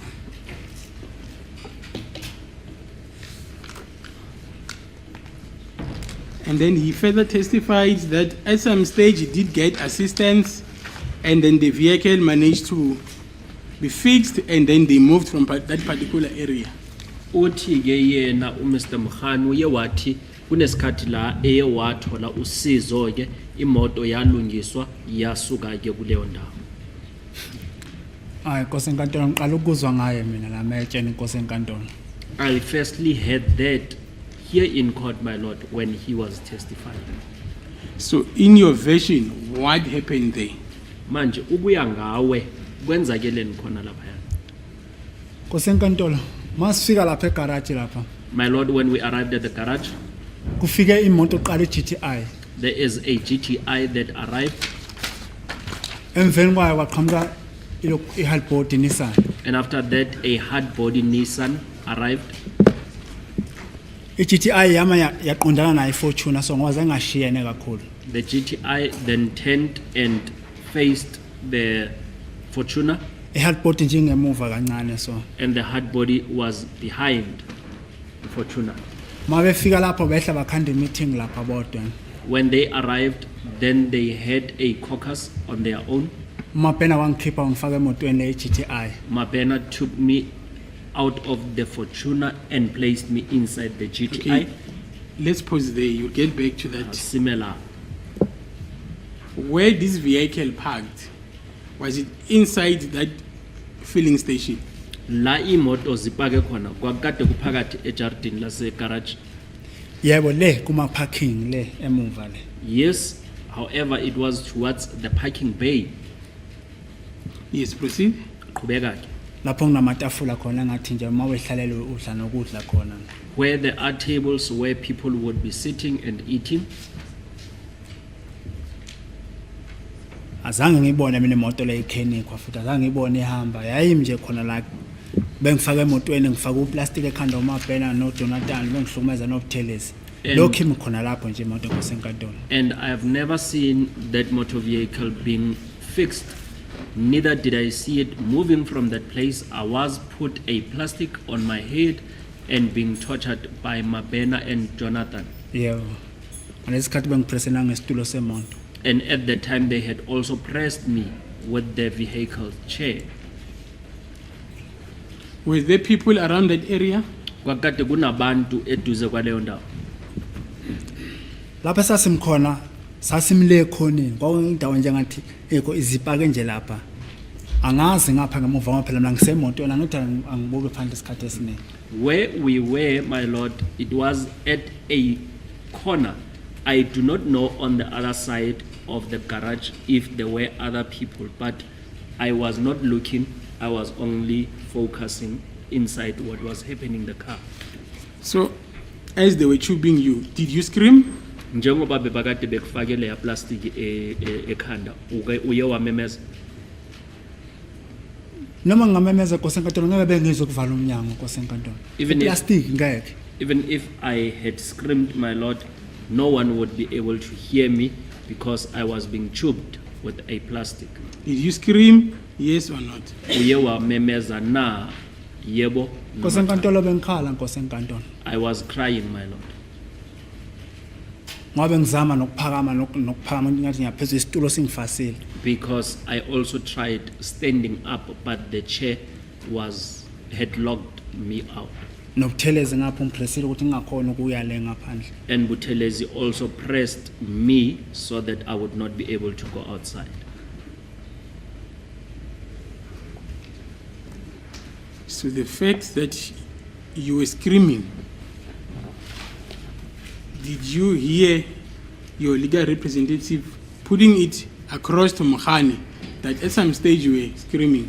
Le ndaba leyo ukuthi wena wawukade umemeza, uye wezwa na ummeli wakho etshela uMkhane ukuthi wena wawukade umemeza?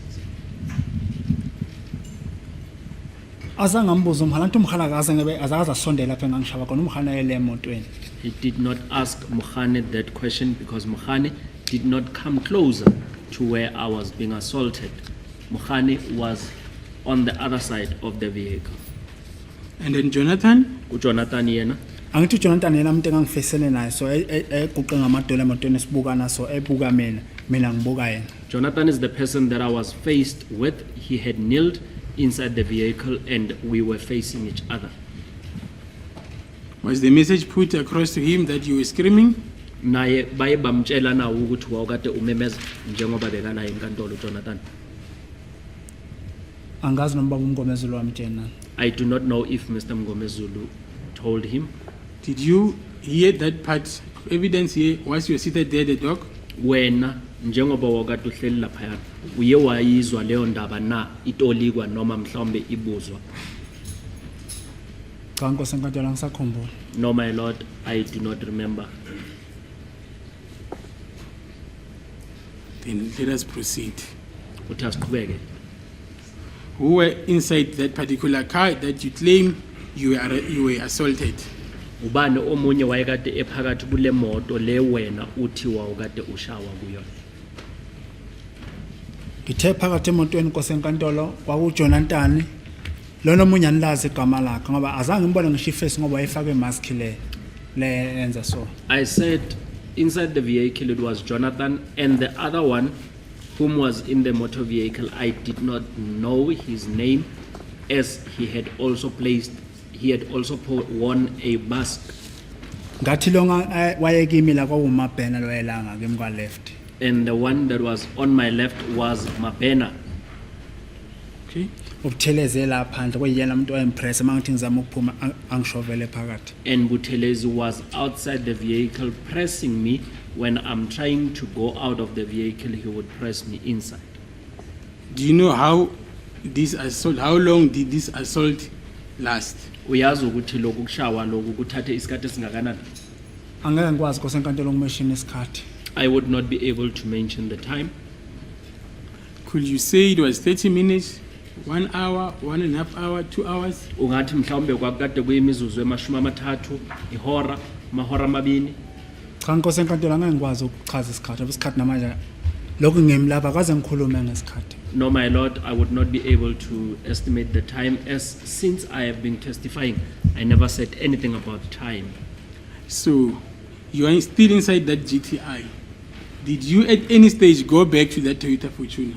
Manje, wawukade usasengaphakathi kuleya GTI angithi. Sikhona isikhathi la uye wabuyela kuleya Toyota Fortuner. Bangikhiphe kwi GTI inkosi enkantolo sebeqedile ukungisho bese ngibuyela ngapha umabhena futhi wangivulela futhi wangifaka lapha emotweni phakathi Fortune. I was taken out of the GTI after I have been choked, as Mabena took me back into the Toyota Fortuner, my Lord.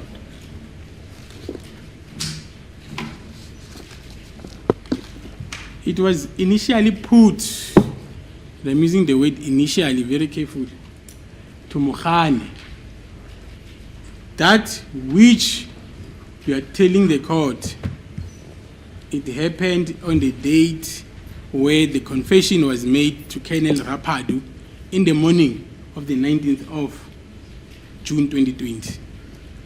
Uthi ke umshushisi kuye kwatshelwa umnumzana uMukhani ukuthi lento osanda kuyisho manje into eyayenzakala ekseni nge-19 zika June ngaphambi kokuthi uye lapha yana ku Colonel Rapadu uyogunyuluka. Sicela ungiphindela futhi. Uthi umshushisi lento oqeda ukuyisho manje iye yatshelwa uMukhani, kusho ukuthi yatshelwa utshelwe ummeli wakho ukuthi wena uchubiwa wafaka kwi GTI ngalesikhathi usanda kuyisiwa ku Colonel Rapadu ekuseni. Inkosi enkantolo mina ngishawe ebusuku My Lord, nge-18. I was assaulted on the 18th at night. And that was before the AVL report was presented before this honorable court. Futhi logo kwatshelwa uMukhani ngaphambi kokuthi kukhishwe lobufakazi be-AVL.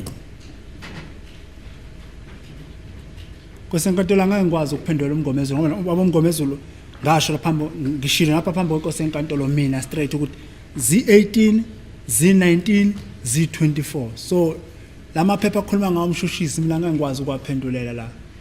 My Lord, I would not be able to testify on behalf of Mr. Mngomezulu or speak on his behalf, as I have stated before court that it was the 18th, the 19th, and the 24th. What the state is referring to, I do not know. So the version that was presented before the AVL report, you are now distancing yourself from it.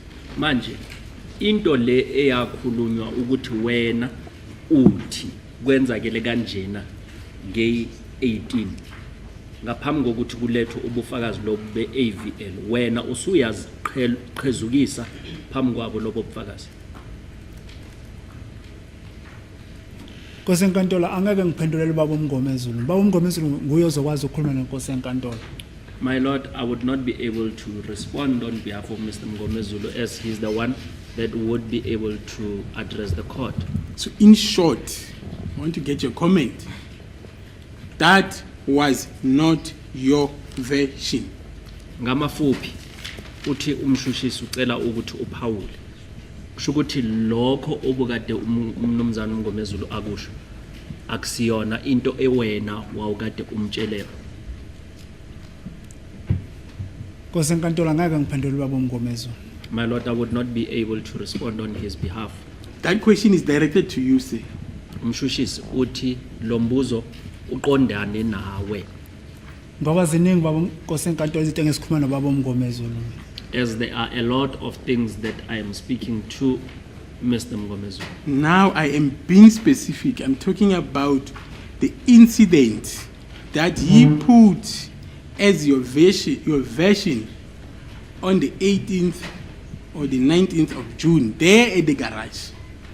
Manje umshushisi uthi usekaqondane nawe ekubuza ngale ndaba yange 18 ne-19 ubufakazi ukuthi umnumzana uMngomezulu ubekade ebuza abufakazi ngakho ethi wena uthe kwenzakele nge-18 nange-19.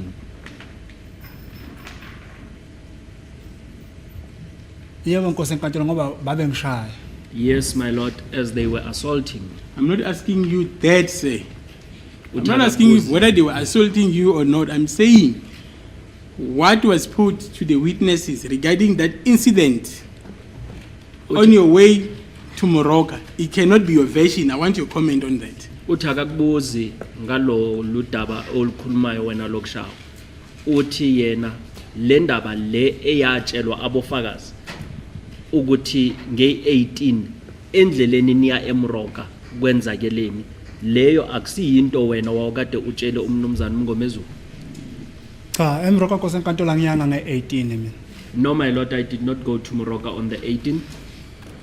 Take it a step further. That version was presented as if you were on your way to Morocco. Uthi futhi asithathe siyise phambili. Uthi umshushisi leyo ndaba iye yabekwa ingathi nanikade nisendleleni niya eMoroka.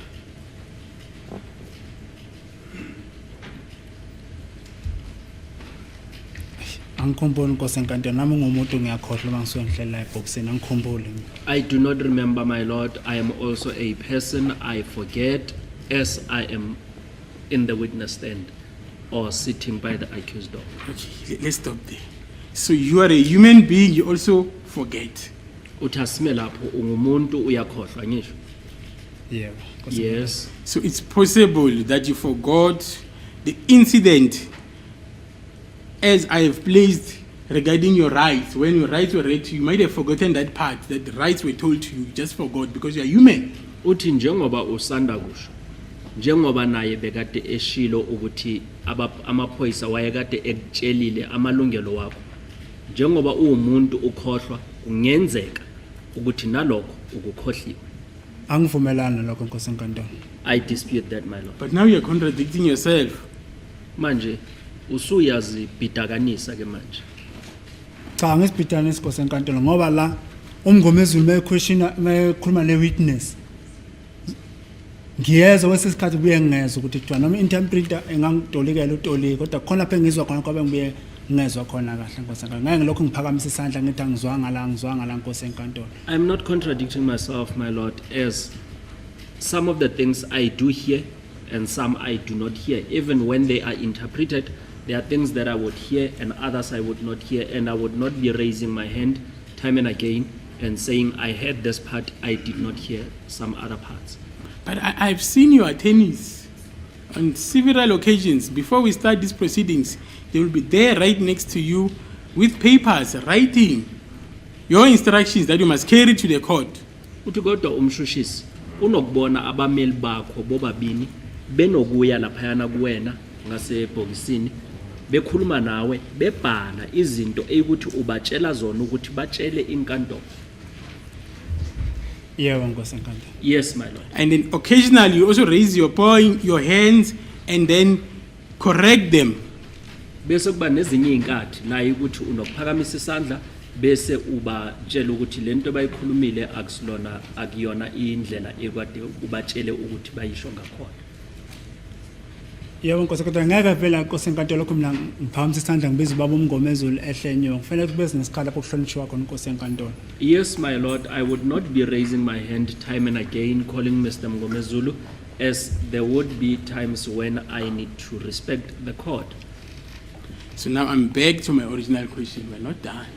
Uthi uyabuya manje kumbuzo loyana bekade ewubuzile akakaqedi. And I'm asking you for the last time.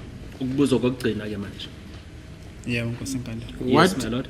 was put before the AVL report as your version, are you now disputing it and distancing yourself from it? Uthi manje lento abofakazi batshelwa yona ngaphambi kokuthi kulethwe lobuya bufakazi beAVL.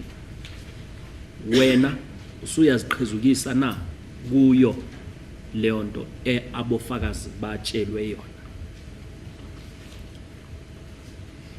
Nkosi enkantolo angeke ngikwazi ukuphendula into ayibekwa kubaba uMngomezulu. My lord, I would not be able to respond on what Mr. Mngomezulu Ngoba ubaba was uMngomezulu telling nguye the witnesses, ubaba uMngomezulu nguye ozokwazi ukukhuluma nenkosi enkantolo. as he is the one that would be able to address the court, my lord. Okay, I wanted to move on from this point. Was that your story? Let me just leave the issue of version. Was that your story? Uthi manje lento ubaba uMngomezulu bekayisho kubofakazi bekuyi story sakho na yinto wena bewumtshele ukuthi atshele abofakazi.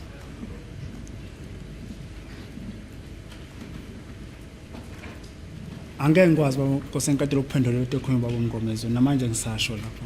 I am still maintaining that I will not be able to respond on what was stated by Mr. Mngomezulu, my lord. So I can note on my note that you are refusing to answer the question. This is not an objection. I'm standing here upon the point of fairness. I think the state has made its case. Basically, the state wants this witness to say, that is not what I told Mr. Ngomezulu to go and tell the witnesses. Then he can see having some difficulties in saying that no, that version does not come from me. Then the state can then make its own argument about it at the end of it all. But that will be on this point until Jesus comes back. He is having very difficulties, and out of respect of Mr. Mngomezulu to specifically say that did not come from me.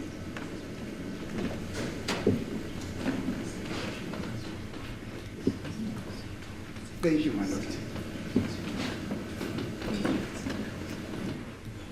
My lord, that's a very crucial aspect of this case. And I'm entitled to spend some time, unless I get a concession from the defense of accused 1 and 2, then I'll rest on this point. But in the interest of time, my lord, I will move on. Okay. Now, let us proceed, Mr. Ntanzi. Uthi siqhubeke ke mnumzane Ntanzi. Yebo Nkosi. Now you are taken back inside the Toyota Fortuner. What happened? Usewuyabuyiselwa ke kuyi Toyota Fortuner bese kwenzakala. Iphumile Nkosi enkantolo imoto khona lapho sasimkhona yahamba ngangayibona ukuthi ihamba phi ke ngoba namanje ngeke ngize ngikhombe ukuthi imoto yahamba la yahamba kuphi ngangayazi ukuthi yakuphi. The vehicle left the place where we were at. However, I do not know where did it go to, as even now I would not be able to point on which route did that vehicle take. I don't want to lose you here. Let's go slowly again. We're still on that night. Uthi umshushisi akafuni ukuthi nilahlekelane khona lapho. Sisakhuluma ngalelo suku. Sikhuluma nge-18 ngithi. Yes, we are referring to the 18th. So how did these vehicles leave then? Tell the court from that point. Ihambe kanjani ke leya moto? Sitshele kusuka lapho. Angeke ngikwazi Nkosi enkantolo ukukhomba indlela mina ngoba indlela ngiyazi mina. I would not be able to point the directions as I do not know. Ngayibona imoto isimje lapho yafika yamakhona. I just saw the vehicle parking where it stopped. And then you also testified in your own evidence. You indicated before this court that they formed what you called a convoy. Wena ngobufakazi bakho uye wathi leziya imoto ziye zayenza ziye zalandelelana into le bizwa phecelezi iconvoy. Yebo Nkosi enkantolo zilandelelene behamba iGTI phambili kuyifortuna phakathi kwi-Nissan ngemuva halibhodi. Yes, my lord, they did form a convoy. It was a GTI in front, Fortuna in the middle, and the Nissan hard body at the back. Ukuthi zazi yapha yangizazi Nkosi enkantolo. But on where were they going, I do not know, my lord. Did they finally reach a destination? Le moto zigcine sezifikile na endaweni ethize.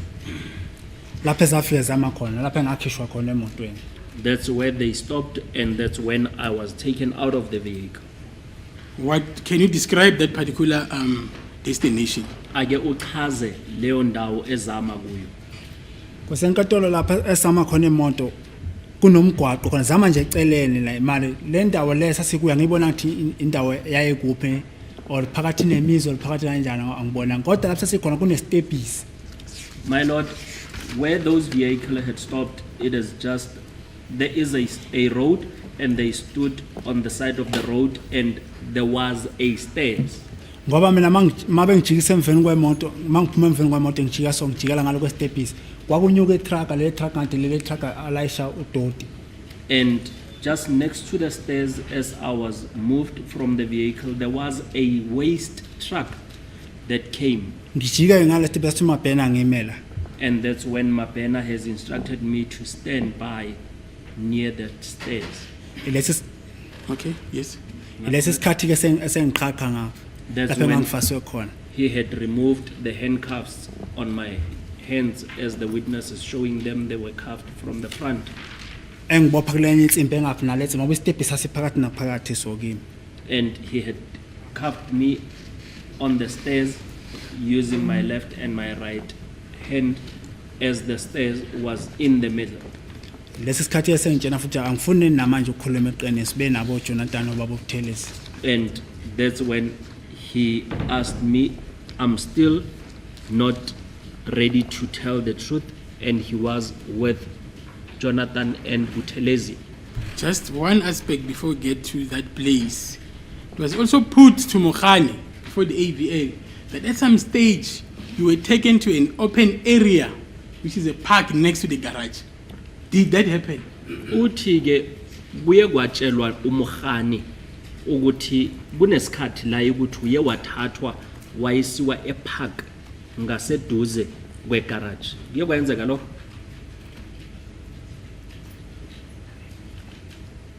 Kosenkantolo mangithi mina imoto ihambile ngangayibona ukuthi ihamba apha angazi uma iphako le yini ngangiphendula into mina ekhunywa ubaba uMngomezi. Baba uMngomezi lokwazi ukutshena enkantolo ukuthi lokhu kubizwa yini lokhu kubizwa yini. My lord, as I have stated that the vehicle drove, and I do not know where it went to, whether was it a park or what, I do not know. Mr. Mngomezulu is the one that knows those places. It's fine. Let's proceed now.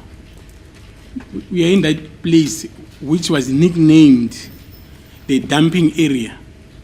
Uthi ke asiye ke ukule yandawo enikwe igama kuthiwa kula kulahlwa khona izinto. Yebo Nkosi enkantolo. Yes, my lord.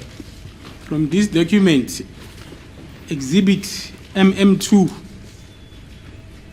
and MM1 respectively, this vehicle that you were in, driven by Sergeant Mokhani, and you as the passenger, it did not stop anywhere else other than Guy Gibson Avenue in Aritin when it departed the garage.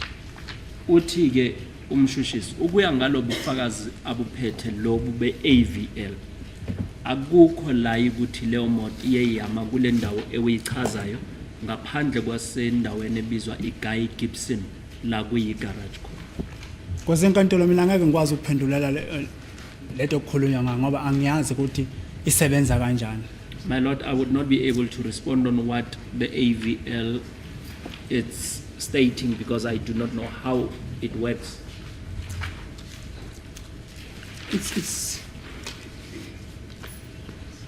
It was put also to you that this vehicle, and it was me who said to you, it stopped at the engine garage near such and such a street. You did not prefer that answer. Umshushisi uye wakubuza ukuthi le moto iye yama ngase engine garage emgaqweni ethu othize awuzange umnike le mpendulo omnika yona manje. Kusenkantolo ngiyethemba mina mangiqeda ukuhlukunyezwa egarage phakathi azange ngiphinde ngisabiza indawo ukuthi imoto ifike ngiyibona ihamba endaweni eso ngithe imoto ngayibona lapha sengikhishiwe imoto lapha yafika amakona ngakhishwa ngajika emveni kwemoto ngaphuma ngapha nganje ngisho azange ngisho ngabona emveni ukuthi sengishayiwe egarage ngiqala ukushaya egarage akaze ngibizi nokuthi isebenza kanjani ukuthi umshushisi angichazela yona angiyazi mina Nkosenkantolo. My lord, after I was tortured and abused at the garage, I believe I did not mention any area, and even how the AVL works, I do not know how it works, and I never mentioned that the vehicle stopped at such an area. All I said, the vehicle stopped and I was moved towards a stairs, and that's all I had said, my lord. And then this court ordered that Mr. Dupree brings to court the AVL records in so that he can demonstrate before this court, and then your advocate was seated right in front there. Uthi futhi inkantolo iye yathi umnumzana uDupree alethe lobufakazi be-AVL azobubonisa la enkantolo futhi ummeli wakho wayekade ehleli la ebuke umabonakude la. Nkosenkantolo angeke ngikwazi ukuphendula baba uMngomezo. Baba uMngomezo ngiyathemba ukuthi la phambi kwesenkantolo ukhulume nenkosenkantolo ngendlela akhulume ngayo. My lord, I would not be able to speak on behalf of Mr. Mngomezulu, as I believe he had stated the way he had spoken to the court. Just a correction. The court did not order. The state requested for such records. My apologies for that. Uthumshushisi akusi inkantolo ethe umnumzana uDupree eze bekade kuyibona abashushisi bathe umnumzana uDupree alethe lobufakazi obunjalo lobu kwe-AVL. Yebo Nkosenkantolo. Yes, my lord. So now let's leave Mngomezulu out of this. Uthi ke asiyeke uMngomezulu kule ndaba. Let's deal with the objective scientific evidence of the GPS system. Sigxile kwindaba le elethwe uloyangodi walento ebizwa i-AVL. Yebo Nkosenkantolo. Yes, my lord. In his evidence, he indicated to this court that said motor vehicle had never stopped anywhere near that area you call the dumping area. The only stop recorded, it was near Guy Gibson Avenue in Aretin. Yena ungodi uthe imoto ayizange ime kule ndawo le ewena uyibiza ukuthi bakade kulahlwa izibi khona. Uthi yena ungodi ukhulume ukuthi imoto leyana ime nje eGuy Gibson Avenue. Nkosenkantolo ngiyaphinda ngithi mina egolani lazi. Nanokuthi imoto yayihamba phela angiyazi Nkosenkantolo. Lapha emakhona angiyazi. My lord, I would repeat that I do not know Gauteng. Where was that motor vehicle driving? I do not know, and even where it stopped, I did not know. Lento okukhulunywa ngale ekhulunywa ngumshushisi angeke ngikwazi ukuyiphendula mina. And what the state is alluding to, I would not be able to respond to that. It was evidence, say. It's not what I am speaking. Evidence before this court. Uthumshishisi akusiyinto eyena ayikhulumayo. Ubufakazi obuzela enkantolo. Ngiyazwa Nkosenkantolo. I hear, my lord. And as a result, I put it to you that you are fabricating what happened in the so-called dumping area. It is not there. Uthi umshushisi uyakutshela ukuthi wena uyaziqambela lento ewuthi wena iyenzeke lapha yala kulahlwa khona izibi labe kade kunalesa stepisi uthi ayizange yenzeke. Kosenkantolo ngiyaphikisana kokusho ngumshushisi kosenkantolo ngoba phela yime engangibona uma ngithiwa phuma kwehlela ngithi umala ujika endaweni so vele ngisho ukuthi le ndawo ngayibona ngathi indawo olahla ngoba ngabona itruck aliphuma ngeke itruck uthi ngenyuka la endaweni ngathi notshani enyani le imali enyuka ngathi indawo yenyuka izofuna la itruck la dustbin. My Lord, I am denying what the state is saying, as I am the one who was there, who saw what was happening. And how did it happen that a truck, a waste truck, came about where there was grass and it just appeared? What was that truck going to do there? Angivumelana lokho akushoyo. Therefore, I am not in agreement with what the state is saying. So are you saying now that the fact that this document in my position recorded that at some stage for those hours as per this document you were at that particular garage cannot be the truth? Manje uthi lento ebhalwe kuleya ncwadi leya leye AVL ukuthi kunesikhathi esithize labe nikade nikuleya garage akusilona iqiniso? Ngiyethemba kosenkantolo nakaze ngikhulume ngesikhathi mina lephepha leli ngeke ngilichaza ukuthi yini le ngoba angibhalanga yimi angibala ukuthi kubhalo ubani.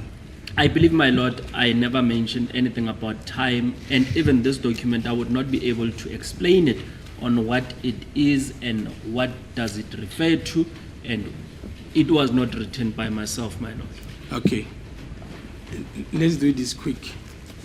According to this report, at some stage you were at Mali Street near Fairwood Park, which is the garage, engine garage.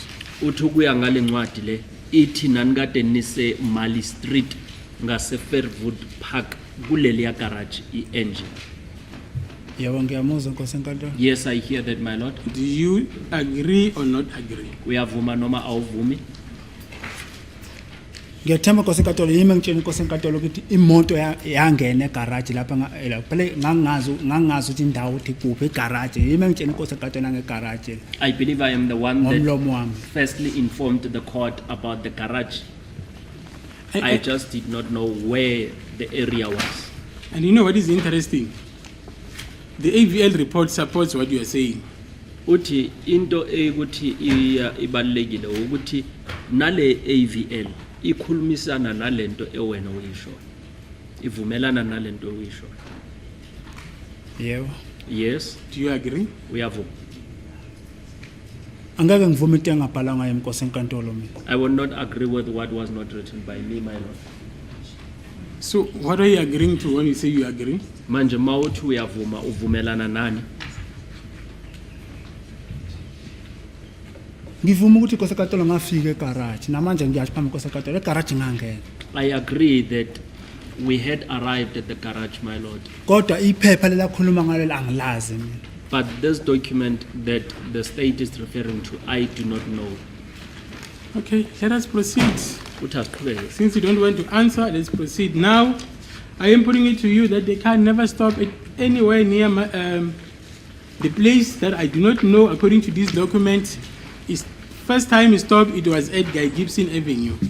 Umshushisi uyakutshela ukuthi le moto ayizange ime kwenye indawo iqale yama lapha la kuthiwa kuse Guy Gibson Avenue. Kusho yena nkosenkantolo mina ngazi.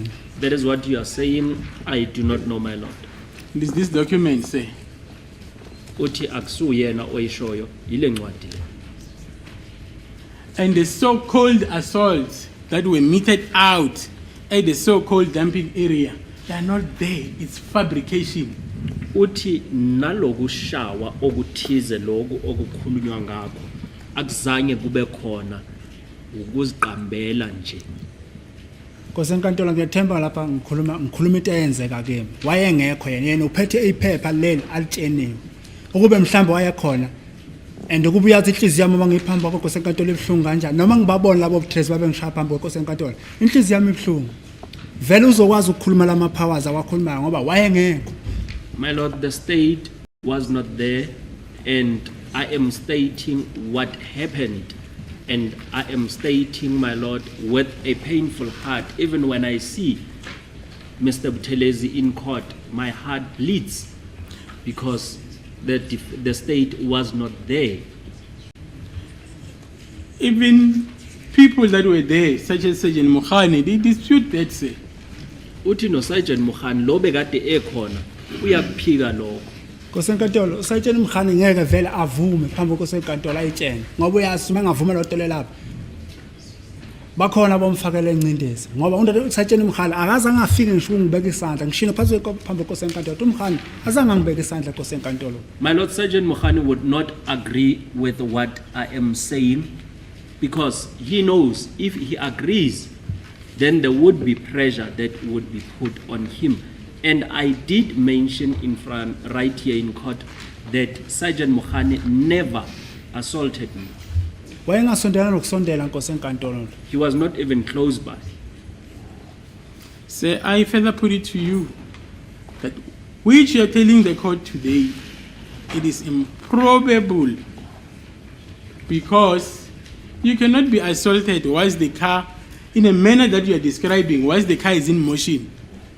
Uthi lento ewuyishoyo ayikwazeki ukuthi ingayenzeka ngalendlela ewena uyichaza ngakhona. Ngeke kwazeke ukuthi ushawe imoto ingalendlela bokade uchaza ngayo imoto ilibele ihamba.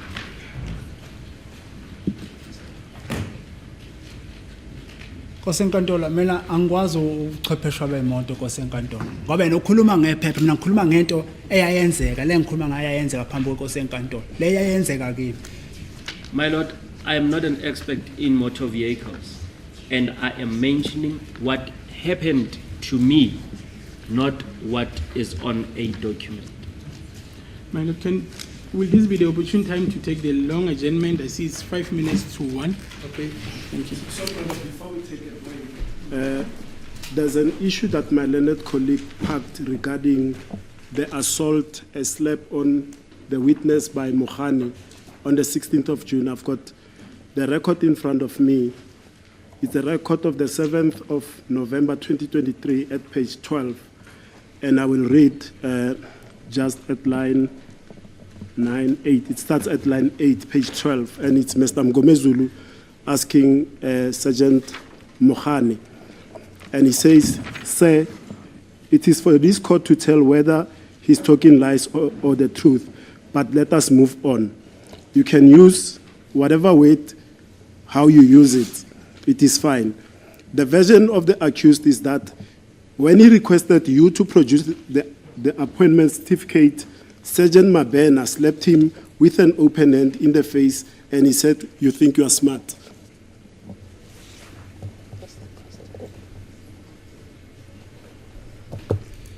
Mr. Slande, what's your response? I have noted that point. I'll get to it, my Lord.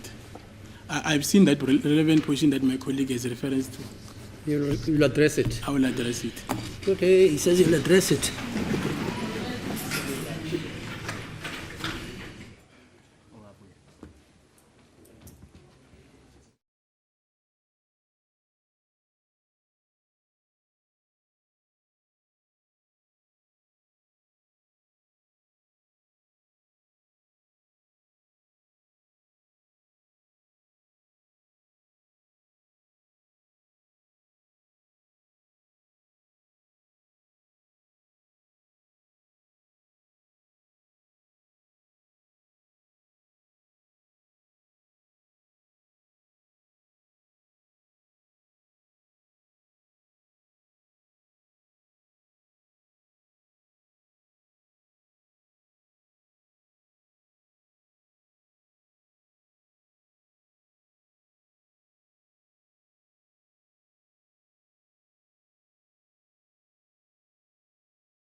Yes,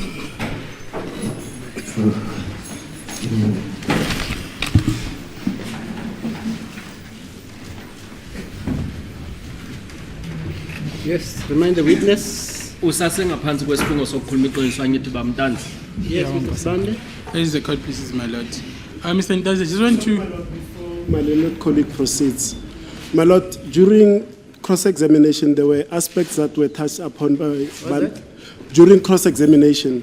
My learned colleague asked the witness about the car being at Engine and from there going to Guy Gibson. We have revisited the AVL, and that's not what it records. Guy Gibson, the car went much later after the incident at the garage and the alleged incident at the dumping site.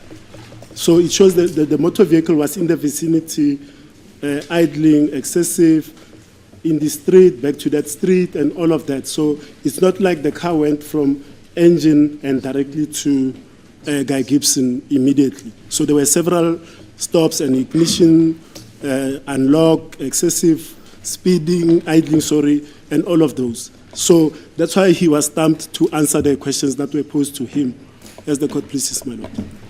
Mr. Sibande. As the court pleases, my lord, the AVL is on record. We'll argue that point. Okay, fine. You persist that your version is correct, Indeed so. right? It says you must argue. You argue the point, Mr. Rasmus Epiti. As the court pleases, my lord. Yes, sir. Now let us proceed now. Just want to recap on something and then we proceed. Uthumshushisi kunento afuna ukuthi ayibambe nyana ngaphambi kokuthi siqhubeke. My question to you is, you've been cooperating from the boardroom up until the stage you were at the garage. Ulibele usebenzisana namaphoyisa yonke into ebathi uyenze yonke into ebathi uyikhulume ulibele uyayenza kufikela egarage. Cha Nkosi enkantolo. No, my lord. As well as at Carltonville. Nase Carltonville. Ngangazi Nkosi enkantolo kiwe Carltonville ngiyibone sengikhona Carltonville. I did not know that we were going to Carltonville. I just saw that we have arrived in Carltonville, my lord.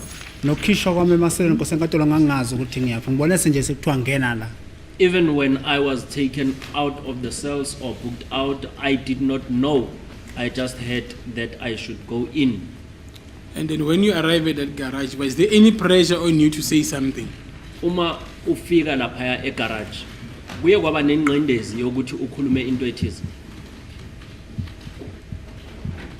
Awukho umbuzo wabengibuza wona Nkosi enkantolo egarage. Bengibuza imibuzo kase bengishopa Nkosi enkantolo. I was not asked a question at the garage. The only time when I was asked questions, it was when I was being tubed. Did you sustain any injuries there at that particular filling station? Uye walimala laphayana egarage. Nkosi enkantolo ngilimale kakhulu estepisi lapha engafika ngincithe khona ama handcuff la. I sustained an injury more when I was there by that stairs when I was handcuffed. Khona la sikhathi bengishupa emotweni Nkosi enkantolo. Ngasho ama handcuff ayengedla phela uma ungishupa ngizozama ukungifasa ngizozama ukuphakama ama handcuff izandla ngeke ayiphakame endawonye. Khona siyaphansi khona siyaphezulu. I-handcuff iyadlana Nkosi enkantolo. My lord, when I was choked in the vehicle, I can say that I did sustain injuries as the handcuffs would move from one hand to another. As when I was choked, I tried standing up and trying to use my hands, and that's when a handcuff would injure me. Can you give this court a clear picture of the sum total of the assault that was meted out in that particular filling station? Tumshushisi ke ake utshele inkantolo ukuthi ukushawa laphayana egarage kushawe kanjani futhi isikhathi mhlawumbe esingakanani. Nkosi enkantolo sibe sithi isikhathi engisihlale lapha mina emotweni kaJonathan lapha ngifaka uplastic thiwa khuluma wena khuluma ngithi ngibuthi ngikhulume eni. My lord, there was a long period. There is a long period that I stayed in that vehicle of Jonathan when I was choked and told to speak. So you were choked, and then what else? Bakuchupile Bengifaka iplastic ekhanda Nkosi enkantolo bethi khuluma wena khuluma noma bhena ngithi mina ngikhulume noma manje ngiyasho mina. lento ngibuza wona angiyazi mina lento ngibuza wona. I was choked, my lord, and busy. They were busy telling me to speak to Mabena, and I had told them that I do not know what I was being asked. So ngeke ngazi ukuthi isikhathi kwakubani kwaze kwafika kusiphi isikhathi. Therefore, I would not know from what time until what time did this incident take place. You were choked, and then what else? I want to understand what else happened to you. Uthe bakuchubhile nani futhi bakufakele ya plastic ikona ukuchuba nje. Bangifaka Nani? uplastic lapha ngisela egarage. Akaze bangenze ngalento abengenza ngaleyo engilimaza amathumbu. Leyo yenziwe sesile esigangeni. I was choked, my lord, whilst we were still in the garage. I was not tortured with that electronic mechanism whilst we were at the garage. That happened later on. So what do you mean when they say they choked you? Just explain that. Ake uchaze uma uthi bakuchubhile uchaza ukuthini. Angithi kosenkantolo uma ungifaka uplastic ekhanda kade ungenza yini? My Ngoba lord- yeke ukuthi ungihlukumeze kakhulu. My lord, when I am referring to being choked, I refer to when a plastic was placed on my head. What do you understand by being tortured? Uzwisisa ini ngokuhlukunyezwa?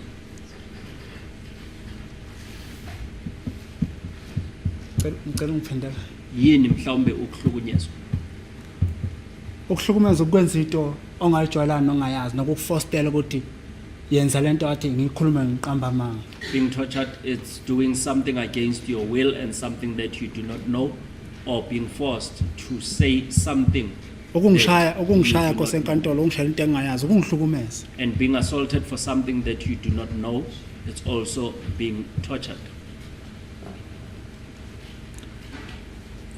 So let me get this right. Were you being assaulted physically other than being choked? Manje ngaphandle kokuthi bakufakele ya plastic, bebakade bekushaya nani ngezandla. Ngikhulumile phambi kosenkantolo azange ngikhahlela umuntu owayengishaya ngibona ngathi ngangishaya bani phakathi kwabo ngoba uplastic mala umuntu eshaya uplastic athi khuluma eshaya ngizokhala empamala. Angiboni ukuthi ngishaya bani la. My lord, I was kicked and I could not see who kicked me. And as I was covered with a plastic, when a person slaps me, I would not see who is slapping me. Okay, now let us proceed.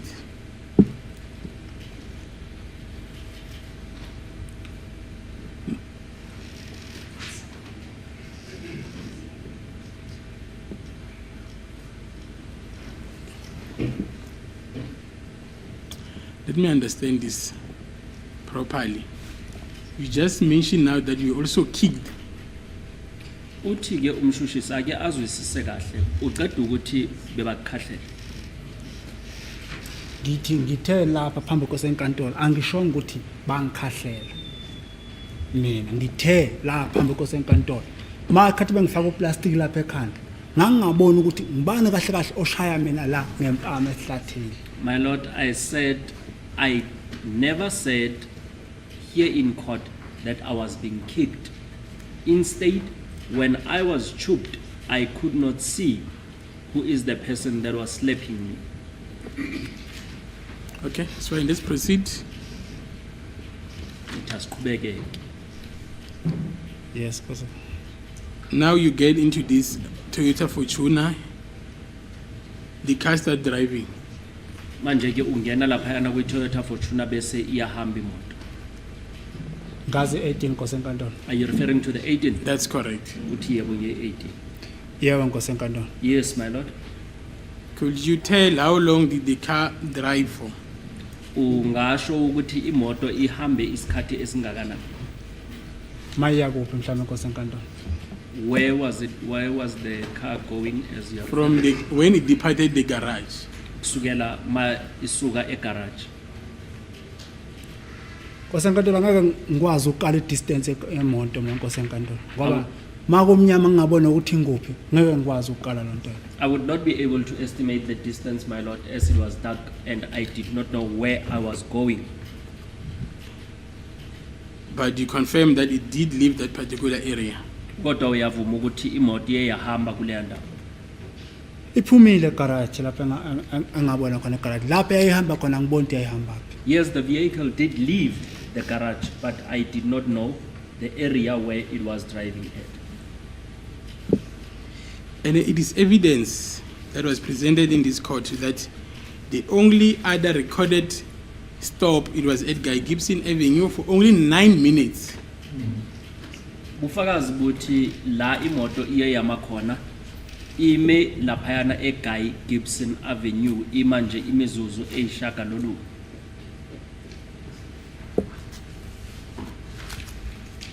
Angazi mina Nkosi enkantolo ngoba nguye otshena mina azange ngisho ukuthi imoto yami isikhathi esingaka imoto yami akuphi asikho ngisho istrate engangasibiza mina ngegama laso. I don't know, my lord. I am just hearing as the state is putting it to me.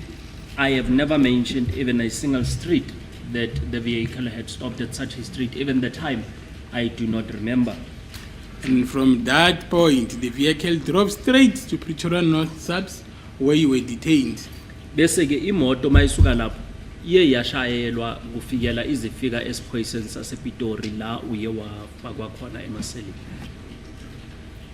Ngiyezwa ngoba kusho yena mina azange ngibone. I hear it as the state is saying it. I did not see that. So when you're saying you did not see that, explain that. Uma uthi awuzange ukubone akuchaze lapho.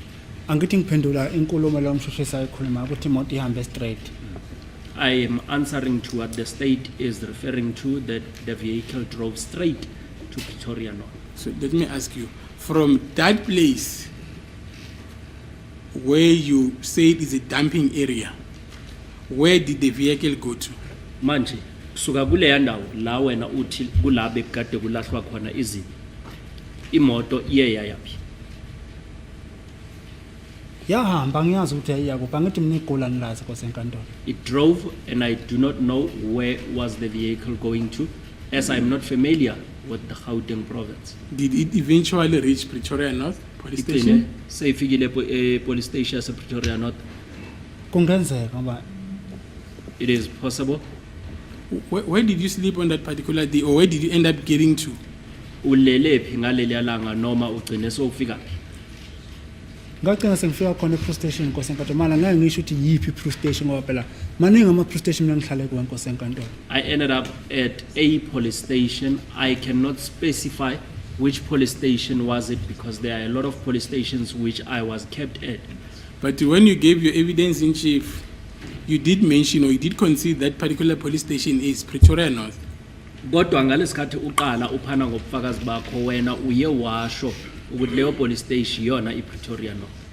Nkosi enkantolo ngiyathemba mina angishongo ukuthi yona ngithemba mina Nkosi enkantolo la ngangibona isifika kuyo police station efike kuyo ngifike ngene ngivulela ngaphakathi ngilala. My lord, I believe in my evidence in chief I did not say specifically that this was Pretoria police station. I just said I just saw when we had arrived at a police station and the cell would be open, then I would sleep. Ngummeli wami ebengikhumbuza ngama police station. It was my advocate who was reminding me about the police stations. So without being reminded, you do not know those places. Ngaphandle kokukhunjuzwa wena wawukade ungazazi lezo indawo. Ngangikade ngazazi Nkosi enkantolo ukulala la ulala uzogcina waziphi ukuthi ulalaphi. I did not know the police stations as I was sleeping from one police station to another, and how would you know where were you sleeping? So now you arrive at that particular station. What happened after that? Wafika ke kuleyo police station kwayenzakalani ngemva kwalokho? Onke ama-police station Nkosi enkantolo bengifika khona befike ngimiswe imoto umhana angene ngaphakathi mina ngishiyeka emotweni noba mabhena. At all the police stations where I was placed, my lord, Mukhane would park the vehicle. He would then go inside and leave me with Mabena.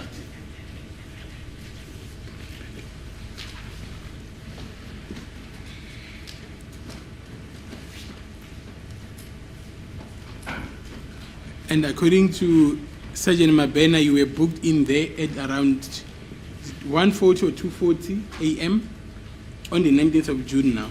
Ukuya ngobufakazi buka Sergeant Mabena uthi yena ufikiswe epolice station bekusele imizuzu engamashumi amabini ngaphambi kwehora lesibini noma imizuzu emashumi amabini ngaphambi kwehora lesithathu ntathakusa.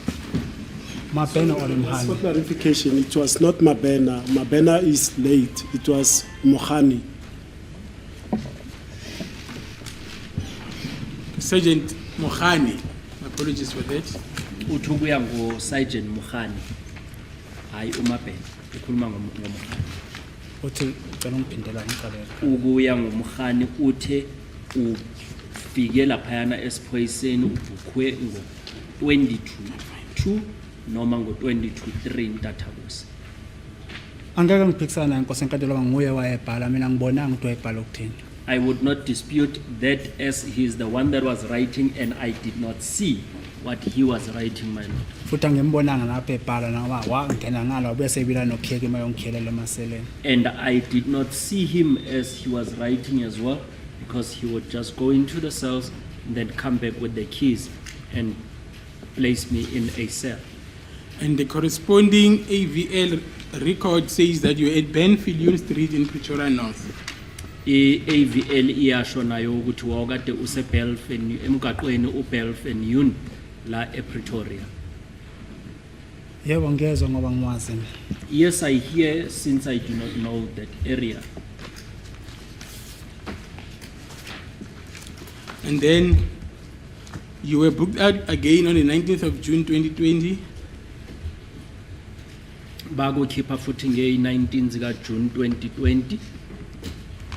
yebo nkosi enkantolo That is correct, my lord. That was the early hours of the morning. Ntathakusa. yebo ngiyazi nkosi enkantolo Yes, I hear, my lord. And then the GPS says that you were at Pretoria North Police Station. AVL noma GPS yona ithi yawukade use-Pretoria North Police Station. yebo ngiyazi nkosi enkantolo ngoba kushoyo Yes, I can hear that. That was As you are around saying. 10 to 5 in the morning. Uthi kwakade kusele imizuzu eyilishumi ngaphambi kwehora lesihlanu Ntathakusa. yebo ngiyazi nkosi enkantolo Yes, I hear that. And then just start from there when you were booked out. 10 to 5 in the morning on the 19th day of June 2020. What happened from there? Qala ke lapho ngaleliya suku le-19 zika June 2020 ekseni ngo-10 to 5 kwenzakele kusuka lapho. ngiphumile nkosi enkantolo emaseleni ngivulela ngoyomhami I went out of the cells as they were opened by Mukhani, ngahamba ngangena emontweni lapho ngafika ngathola khona uSergeant Mabhena naye and I went into the vehicle where I found Sergeant Mabhena. mangifika lapho umhane nawe endlula sengenile emontweni sengena amabhena wangena ngapha ajwayele ukungena ngakhona ngapha lapha janje ungena ngakhona masingena kuleya police station And then Sergeant Mukhani passed as he normally would do when we go into that police station. wabuya ka wangena emontweni kwaseke ekhipha imoto sahamba And then he came back into the vehicle. And angibonanga that's when we kodwa left. angibonanga ukuthi imoto yayihamba kuphi inkosi enkantolo ukuthi eyiya kuphi ngayibona nje sifike imali lapha emakhona I did not see where the vehicle was going to. I only started seeing it when it stopped. Okay, let's stop where it stopped. Let's just go back. At 2:30 in the morning on the 19th day of June 2020, an entry was made. Investigation back, Detective Sergeant Mukhane of National Cold Case Unit booked back one male suspect of murder on Nongoma case 163 of 10/2018, Bongani Ntanzi, SAPC 14/64/6 of 20, SAPS 14A CS 1266765 book bag without any complaints or injuries. Uye wabhala ke uSergeant Mukhani laphayana ukuthi uma ekubuyisa laphaya epolice station Ntathakusa yena ubhale ukuthi ubuyisiwe bongenazo ikhalazo futhi wawukade ungalimazwanga noma wawukade ungalimalanga. inkosi enkantolo ngiyethemba ukuthi lento le ngoba ifunda umshushisi uthi ibhalwe ngomhami akazange angibuze mina lonto la akayibhalanga phambi kwami futhi la ngibona futhi alikho iphoyisa leza kimi lase police station ndazongibuza ukuthi nginesikhalo na khona into eyenziwe kimi wrong alikho. My lord, I believe as the state is reading it, it was written by Sergeant Mukhani. I was never asked, and there is not even a single police officer who came to me and asked me if I had any complaint or any injuries. ngiyethemba lapha phambi kwenkosi enkantolo ngitshela inkosi enkantolo ukuthi le nto leyo mina ngiqala ejele eprison eRamshana eRustenburg ngaphinde ngayibona lapha eHosi Mapulo yokubuza ukuthi uright unesikhalo. And I have also testified that I started seeing or hearing that do I have any complaints at Ramushane prison in Northwest, and also had it here at Kgosi Mampuru prison. Sir, Mohane is not the person that wrote on this document. It was written there at the police station. He only signed that you were correctly handed. Uthi akusu Mukhane obekade ebhala laphayana. Yena uMukhane usayinile nje leya ncwadi ibhalwe abase police station ukuthi uMukhane ulethe umsolwa lo msolwa wayekade engenazo ikhalazo futhi angalimalanga uMukhane wasayina. Ingakho nje phambi kwenkosi enkantolo ngithi mina angibonanga. That is why I am even saying I did not see. And then at 2:35, suspect charged, Detective Sergeant Mohane of National Cold Case Unit charged one male suspect of murder on Nongoma case 163 of 10/06 of 2018, Bongani Ntanzi, with cell 6406 of 2020, SAP 14A S1266765. Uthi ke futhi ngalo lelo langa umsolwa yena wathweswa amacala noma icala leli laseNongoma. Nkosi enkantolo mina ngiqala ukuzwa lapho kuthiwa nginecala kwaNongoma. My Lord, it was my first time hearing here in court that I have a matter in Nongoma. Nkosi enkantolo mina ekhaya ngigida ingoma. Lapho ngigida khona ingoma kusokugcwala wonke amaphoyisa. Iphoyisa la kwaNongoma, iphoyisa lasemahlabathini, iphoyisa la kwaCeza, iphoyisa laseNgoma. Alikho iphoyisa ngakho ngisho inkosi imbala. Isuka ikhona inkosi lekhothen. Ngiyamangala makuthiwa nginecala ngolo. Labantu ngaba bangibophi ngani ngoba phela ngihlale ngibiziwa ngapha ngespeaker. My Lord, at home I normally go to a dance festival wherein there are a lot of police officers, there are kings, even the late king was there, and there's always speakers. I'm surprised why was I not arrested, as there's speakers that always calls my name and I've never been arrested. Makuthiwa nkosi enkantolo serious nginecala kwaNongoma ngeqiniso nje. Mina nginecala kwaNongoma nkosi enkantolo. Manje yakho ngisakusho. If seriously I had a pending case in Kwanongoma, my Lord, I am confidently saying I do not have any outstanding case in Kwanongoma. I did not ask you for that, but thank you for that information. Evidence led in this court is that there were regular cell inspection or visits where detainees were asked if they have any complaints.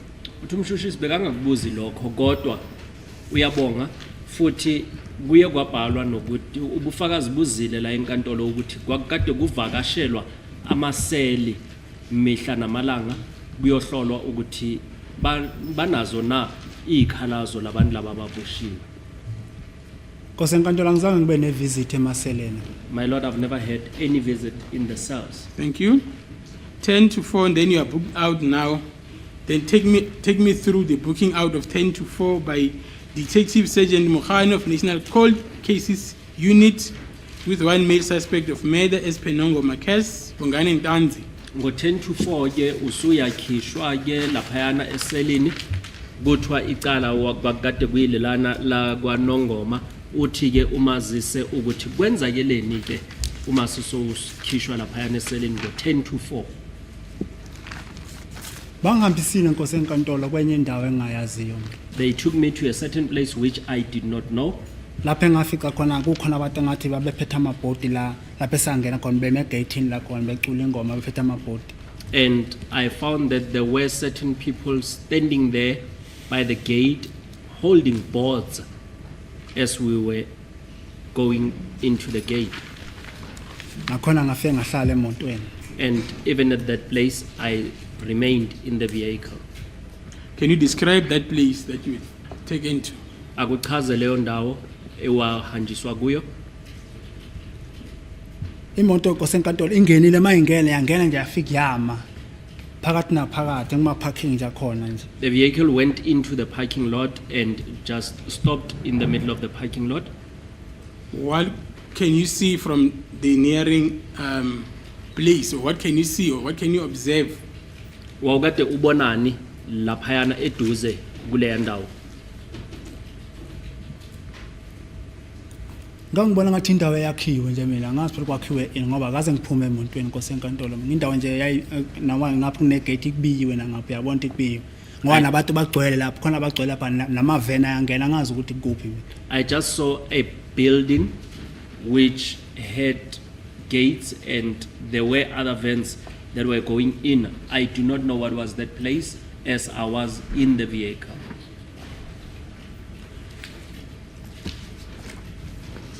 Was it not your evidence on Thursday that that particular place that you got into at the gate is written Orlando? Bekungasubufakazi bakho na ngolwesine ukuthi le ndawo ewungene kuyo yayikade ibhalwe Orlando esangweni?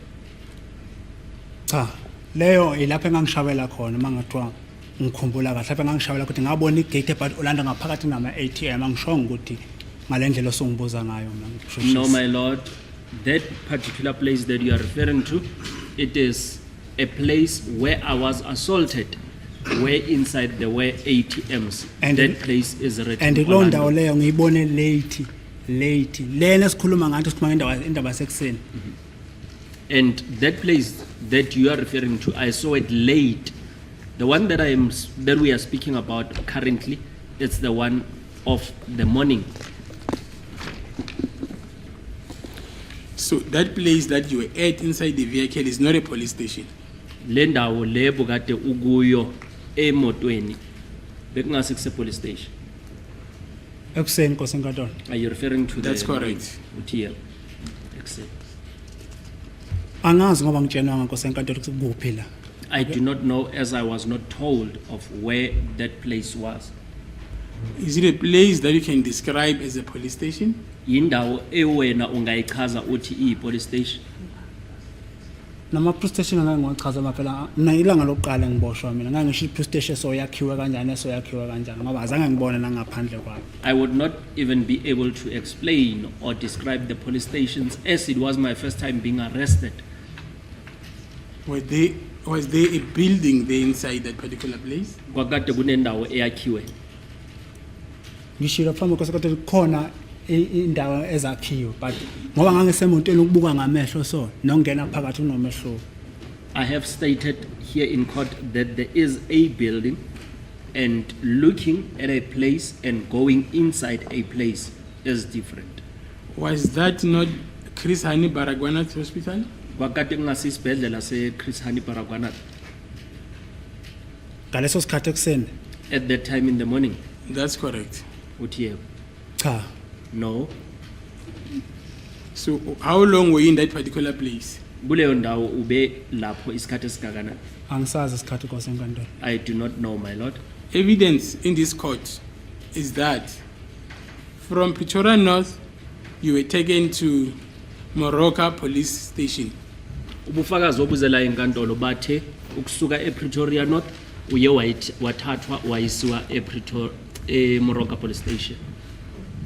Yebo ngiyazwa nkosenkantolo. Yes, I can hear that. What is your comment? Wena uthini uma uphawula? Angeke ngicommente oba ngangazi kosenkantolo ukuthi kuphi. I cannot comment Ngoba- because I do not know what was that place. Ngoba seyasho ke mthi kwakukuphi. Ngithi yebo ngiyavuma. However, as you are stating it to me that where was that place, I would agree with that. And the vehicle arrived there around 6:15 at near Koma Street, Lamini, Soweto. Imoto ifike laphayana ngo6:15 ekseni ngasemgaqweni obizwa iKoma eDlamini eSoweto. Yebo ngiyezwa nkosenkantolo. Yes, I hear that, my lord. And the AVL also revealed that that particular place is the Moroka Police Station. Futhi nale ncwadi le ebizwa iAVL ibonisa ukuthi leyo ndawo ipolice station yaseMoroka. Yebo ngiyezwa Nkosi enkantolo angeke ngiphikisane la ngoba into ayifunda umshushi sayibukayo. Yes, I can hear that and I would not dispute it as that is what the state is reading. And that vehicle left Morocco around 11:59. That's when it started up and it left that particular place. Leo moto ke yahamba khona eMoroka police station uma kusele umzuzu ngaphambi kwehora le12 emini kula ye yaduma khona yahamba. Yebo ngiyezwa. Yes, I can hear that. And it was in that particular place where Constable Jonathan from Ekurhuleni Metro Police SWAT unit handed you over to Colonel Rapadu. Ingaleso sikhathi la uConstable Jonathan owasisiphoyiseni semetro ye Ekurhuleni yena uye wakunikezela ke ku Colonel Rapadu. La phambi kwenkosi enkantolo ngiphinde ngasho ngathi no ubaba lo ngimbone emini ethathwa kuphi le ayethathwa khona ngangazi ukuthi isibhedlela noma yilapha ayethathwa khona hayi eksena ngaze ngidibana lo baba eksena. My Lord, I have testified that this gentleman, I only saw him in the afternoon where he was taken. I'm not sure whether was it at the hospital or what, but I have never seen him in the morning. And then we'll get back to what happened between you and Colonel Rapadu. And then this vehicle from this police station, it drove to court in Fosloras. Uthi ke imoto le sizobuyela lapha la ukuthi kwenzakeleni phakathi kwakho nalo. Imoto leyana kusuka lapha epolice station ye yashayelwa yafika ecourt yase Fosloras.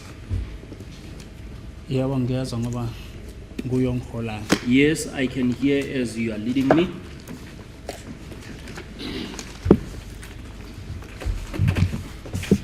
And then this is consistent with what the AVL says and what Sergeant Mokhane says before this court. Leyo nto ihambisana nalento ekhulunywa yiyo lamaphepha we-AVL nento ekhulunywe uSergeant Mokhane. Yebo. Yes. And it's also consistent with the cell registers at the cell register of Fosloras Court. Uthi yahambisana futhi neregister yamasel wasenkantolo yase Fosloras. Ngiyethemba nankosi enkantolo ayikho into engeke ngathi la ngiyayiphikisa ngithemba na okay ngoba ngiyezwa kusho wena nkosi enkantolo. I believe, my Lord, there is nothing that I have disputed thus far as you have been saying it. So you're not disputing it. Awuphikisani nayo lento elibele khulunywa umshushisi. Lokho angitshena khona ngathi ihambisana nokwamasela angithi mina ngiphethe phepha la ngibone.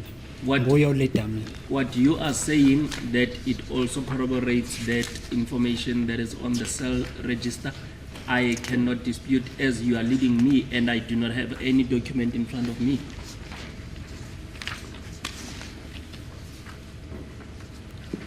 Do you dispute that at some stage you were taken to a court in Fosloras? Uyaphika ukuthi uye wayisiwa enkantolo yase Fosloras. Nalapha phambi kwenkantolo angisho ukuthi ngiphikile ngithe angazi ukuthi kwakukuphi lapha engaya khona. Even here in court, I never disputed that. I said I did not know where was I taken to. And that court appearance is supported by the AVL report as well. Nako lokho ukuya enkantolo kuyabona kuhanjisana futhi nalendaba olukhulunywa yile phepha ele AVL. Yebo. Yes. Okay. From the court, where did you go? Manisuke enkantolo niyephi? Imoto ihambile nkosi enkantolo ngangayibona ukuthi ihamba kuphi lapha engaze yafika yamakhona sekuqhamuka lo baba lo oweza nomama nengane wafika wangena lapha emontweni kimi. The vehicle drove to a place which I did not know, and then this particular gentleman arrived with a child and a woman whom he entered the vehicle. Can you describe that location? Leyo ndawo ungayichaza ukuthi bekuyindawo enjani? Angithi lapha safika sama khona kune gate la nkosi enkantolo. There is a gate Kuphuma ama taxi imoto eziningi ziyangena ziyaphuma la kule gate le. and taxis are going in and out and other vehicles. Ngoba bona baphuma bamaphandle bekhuluma nefoni ngabona nje ziqhamuka umuntu bekhuluma naye wangena emotweni bamnikeza ifile ababemnika lona eli brown. And they were speaking they went out of the vehicle and they spoke on the phone. Then a particular person came and they gave that person a brown file. Ngoba lo muntu ngangihlele naye mina lapha emuva la. Because I was now seated with this particular person at the back of the vehicle. Mayiqeda lapha imoto futhi yasuka yahamba ngibona ukuthi yayihamba phi. And that vehicle then drove off. I did not see where was it driving to. Ingakho lapha phambi kwesenkantolo lapha imoto ayima khona ngangifike ngibuka ukuthi ngikuphi isimile imoto. And Noma yini la. that is why I am also saying that wherever the vehicle would stop, that is when I would look around so that I would be able to see where were we. So did you see anything written Chris Hani Baragwanath Hospital there? Ikhona into mhlawumbe ebekade ibhalwe Chris Hani Baragwanath Hospital lapha. Angithi ifastela lehlisiwe ngakimi. Umuntu mayekhuluma nefone uthi uyongena esibhedlela kuphi kuphi. Ngizocrema lelo gama lelo. As the window was taken down on my side, and when a person would be speaking on the phone that they would be going to such a hospital, I would be able to cram such. So it is not what you saw, it is what you heard. Akusi into ewuyibonile ukuthi yayikade ibhaliwe, into ewuyizwile. Angibonanga Nkosi enkantolo ngoba nommeli wami baba uMngomezulu ngamtshena naye ukuthi baba uMngomezulu kunemoto lapha ehambe khona yayoma endaweni eso, but kodwa lo muntu lo ngamuze ekhuluma nefone ethi isibhedlela ngabuza baba uMngomezulu isibhedlela sikuphi isibhedlela salapha egoli egcwala khona amatekisi amaningi. Baba uMngomezulu wase engitshela usazolandela a check ukuthi ngabe isiphi eso sibhedlela.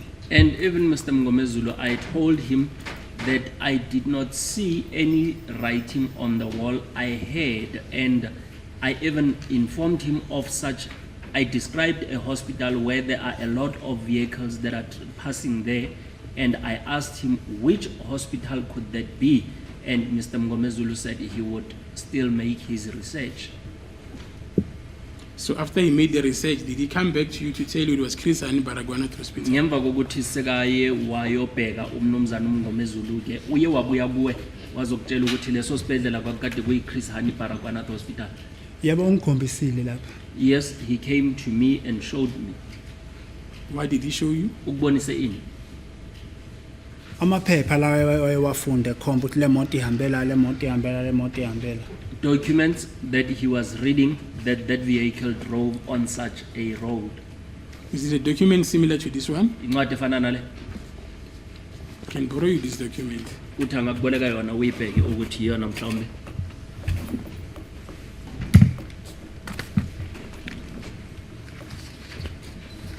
Ngani masingaqala ngapha. Can we page through? Yes.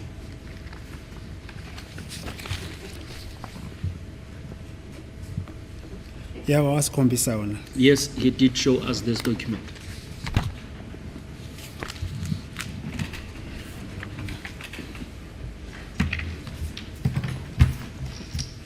So he did show you this correct document. Ukubonisile le ncwadi. Ungibonisile mayekhomba ethi nakho nala. Yes, he did show me, and he was pointing at places or areas where the vehicle drove. So it is also your evidence before this court that this vehicle stopped at that particular place. Nawe ubufakazi bakho ukuthi le moto iye yama kuleyo ndawo. Angishongo njalo Nkosi enkantolo mina lokho angikwazi ukuchaza ukuthina. Angithi mina ngangitshelwa ngobaba uMngomezulu. I did not say that, my lord, as I do not know what does the AVL report speaks to, and I was just told by Mr. Mngomezulu. Let us move away from what Mngomezulu told you. On the date in question, did this vehicle stop at that particular area? Uthi asukeke kuloko obaba uMngomezulu wakutshela bona. Ngalelo langa imoto leyana iye yama na kule ndawo le ukhuluma ngayo. Lapha engithi yama khona ama parking. Are you referring to the place where there were parking lots? No, at the place where you overheard them saying it's a hospital. Uthi le ndawo le ubezwe bebakade bekhuluma bathi kusesibhedlela. Iye yama na imoto khona. Ngiyethemba yimi ngitshela Nkosi enkantolo ukuthi imoto yafika yama kuma parking endaweni eso. I believe I am the one that has said it in court that the vehicle stopped at such a parking lot. And the place that you had is a hospital. I want to get you right. Uthi ufuna ukuzwa kahle ukhuluma ngendawo le ebokade uthi uzwe ecingweni bakhuluma bathi kusesibhedlela. Sikhuluma ngayo Nkosi enkantolo. Yes, that's the very same place. But according to this document that Mr. Mngomezulu showed you, there is no way recorded that this vehicle stopped. Uthi ukuya ngale liphepha akukho la kubhalwe khona ukuthi imoto iye yama. If it may please the court, my lord, according to the AVL record, it shows that for plus minus 10 minutes or so, 12 minutes, there was what's called ignition off at Barra Hospital, my lord. As the court please. Yes, Mr. Siranda. My lord, as far as I'm concerned, the vehicle went to GPS unlocked, not So stopped. it's a difference. Yes, GPS unlocked. Yeah, GPS doesn't mean it stopped. According to you, sir, you, Mr. Yes. Bandi, Sibanda. GPS unlocked does not mean the vehicle locked, it's stopped or stationary. And you, Mr. Msipidi, you say it means it stopped. My lord, we'll have to revisit it to see whether there was a Sir, odometer just reading. asking because I want to Yes. understand. Yes. According to you, the vehicle stopped. According to my understanding, my lord, that Fine, is yeah, it. that's all. As the court Okay. pleases, my lord. Mr. Dupre did explain the meaning of GPS unlocked, my lord. Let's go, please. So yes, that is the version that I put to you, that the vehicle, according to this record, it did not stop, and as per the evidence of Mr. Dupre, Uthi iyona into akutshela yona ukuthi ukuya ngobufakazi obukhona la enkantolo obuze ngomnumzana uDiprie imoto ayizange ime kule ndawo le uthi kuthiwa bakade kusesibhedlela. Nkosi enkantolo imoto yama lapho kuma parking. Yama sangena straight kuma parking yama. My lord, the vehicle stopped at the parking lot. We went in and it stopped. Kule ya parking Nkosi enkantolo imoto zendlula la. Ngemo ama taxi ayaphuma la imoto indawo ehlala ibhizi ama taxi ayapipita pipipipi ama taxi angena lapha. And that is a very busy road where there were taxis as well, and taxis were moving in and out of that area. yes, then the vehicle then go past that place now in the afternoon. What happened next? Uthi imoto ke seyadlula kuleyo ndawo emini bese kuyenzakalani ngemva kwalokho? Ehambile Nkosi enkantolo ngoba ubaba lo wayesengenile emontweni lapha ngihleli naye ngemuva. The vehicle then drove off as that gentleman had now went into the vehicle. Yahamba yaziyoma lapha engathi yama khona lapha ngafika ngabona khona igate ebhalwe ukuthi Orlando gate. And it went and stopped at a particular place which I said it was written on the gate Orlando. And then any identifying features of that place? Kwakade khona enye into mhlawumbe ebekade ungayikhomba ukuthi nale ngiyibonile noma la kunani. Angithi Nkosi enkantolo imoto mayimile ibuke egate ngala ngaphakathi nangibona khona ama ATM ngala ngaphakathi. My lord, as the vehicle had stopped by the gate, inside I saw ATMs. Ngoba lento le ngathi ayigreathiwa indunduma ngapha ngiyibone sengiphumile emotweni lakhathi sengizoma ngapha. Lapha ngangishawela ngakhona. And where there was something that was grated, which was a hill sort of, I saw it as I had went out of the vehicle and I was assaulted. According to the AVL report, that vehicle never went anywhere near Orlando. Uthi ukuya ngobufakazi lobu be AVL imoto ayizange isondele ngase Orlando. Nkosi enkantolo mina ngeke ngikwazi ukuphendula lokhu kwelokho zayemoto ngoba ngishilo nalapha phambi kwasothi angiyazi indaba zemoto nemoto anginayo angikwazi ukuthi imoto ihambela ihambe kuphi yito engitshenona lapha phambi kwenkosi enkantolo. My lord, I would not be able to respond on what is written on the AVL report as I do not know about vehicles, neither do I have a motor vehicle, and I do not know where that motor vehicle had went to. And interesting enough, the place where you said you cannot dispute when I say it's Moroka police station, where it went to in the morning, is the very same place it returned to in the afternoon. Uthi enye into nayo ke la imoto ibekade iye khona ekseni eMoroka police station. Uthi nasemini iye yabuyela khona lapho eMoroka police station. Angaze nqaba Nkosi enkantolo. I did not dispute that. So if you do not dispute that, where does this story of Orlando and ATMs and dumping, where does it feature? Uma ingabe awukaze wanqaba lokho le ndaba ye Orlando nama ATM nama nala kade kunendawo le OTI kade icreate ingenaphi manje. Angithi ngikhuluma Nkosi enkantolo indawo le ngafike ngakhishwa kuye emotweni ngama. My Lord, I am referring to a place where I was taken out of the vehicle and stood there. Umshushisi kule police station akhuluma kuye akaze ngiphumela nokuphuma emotweni mina. And the state at the police station which they are referring to, I was never even removed out of the vehicle. And then I'm putting it to you that the same place where I say you were at in the morning, it is the very same place, according to the AVL, that you returned to in the company of Sergeant Mukhane and Sergeant Mabena. Uthi uyakutshela ke umshushisi ukuthi leyo ndawo lebo kade ukuyo ekseni yona leyo ndawo obokade ubuyele kuyo emini labo kade no Sergeant Mukhane no Sergeant Mabena. Ngiyethemba Nkosi enkantolo la ngikhulumile ukuthi kule ndawo ebengikuyo ngiyile kuseni. Ngaphinde ngaya sekuthiwa khona amaphepha engawasayinanga sengisuka lapha bengade ngishawela khona. I believe, my Lord, I did mention that that same place which I went to in the morning, I did go even in the afternoon as they had. I was informed that there were documents which I did not sign after I was assaulted. Let us go slowly. So you confirm now that in the morning you were taken to Moroka police station as per evidence in this court. Utasambe kancane uyavuma ukuthi ekseni uye wayisiwa eMoroka police station njengoba ubufakazi busho njalo.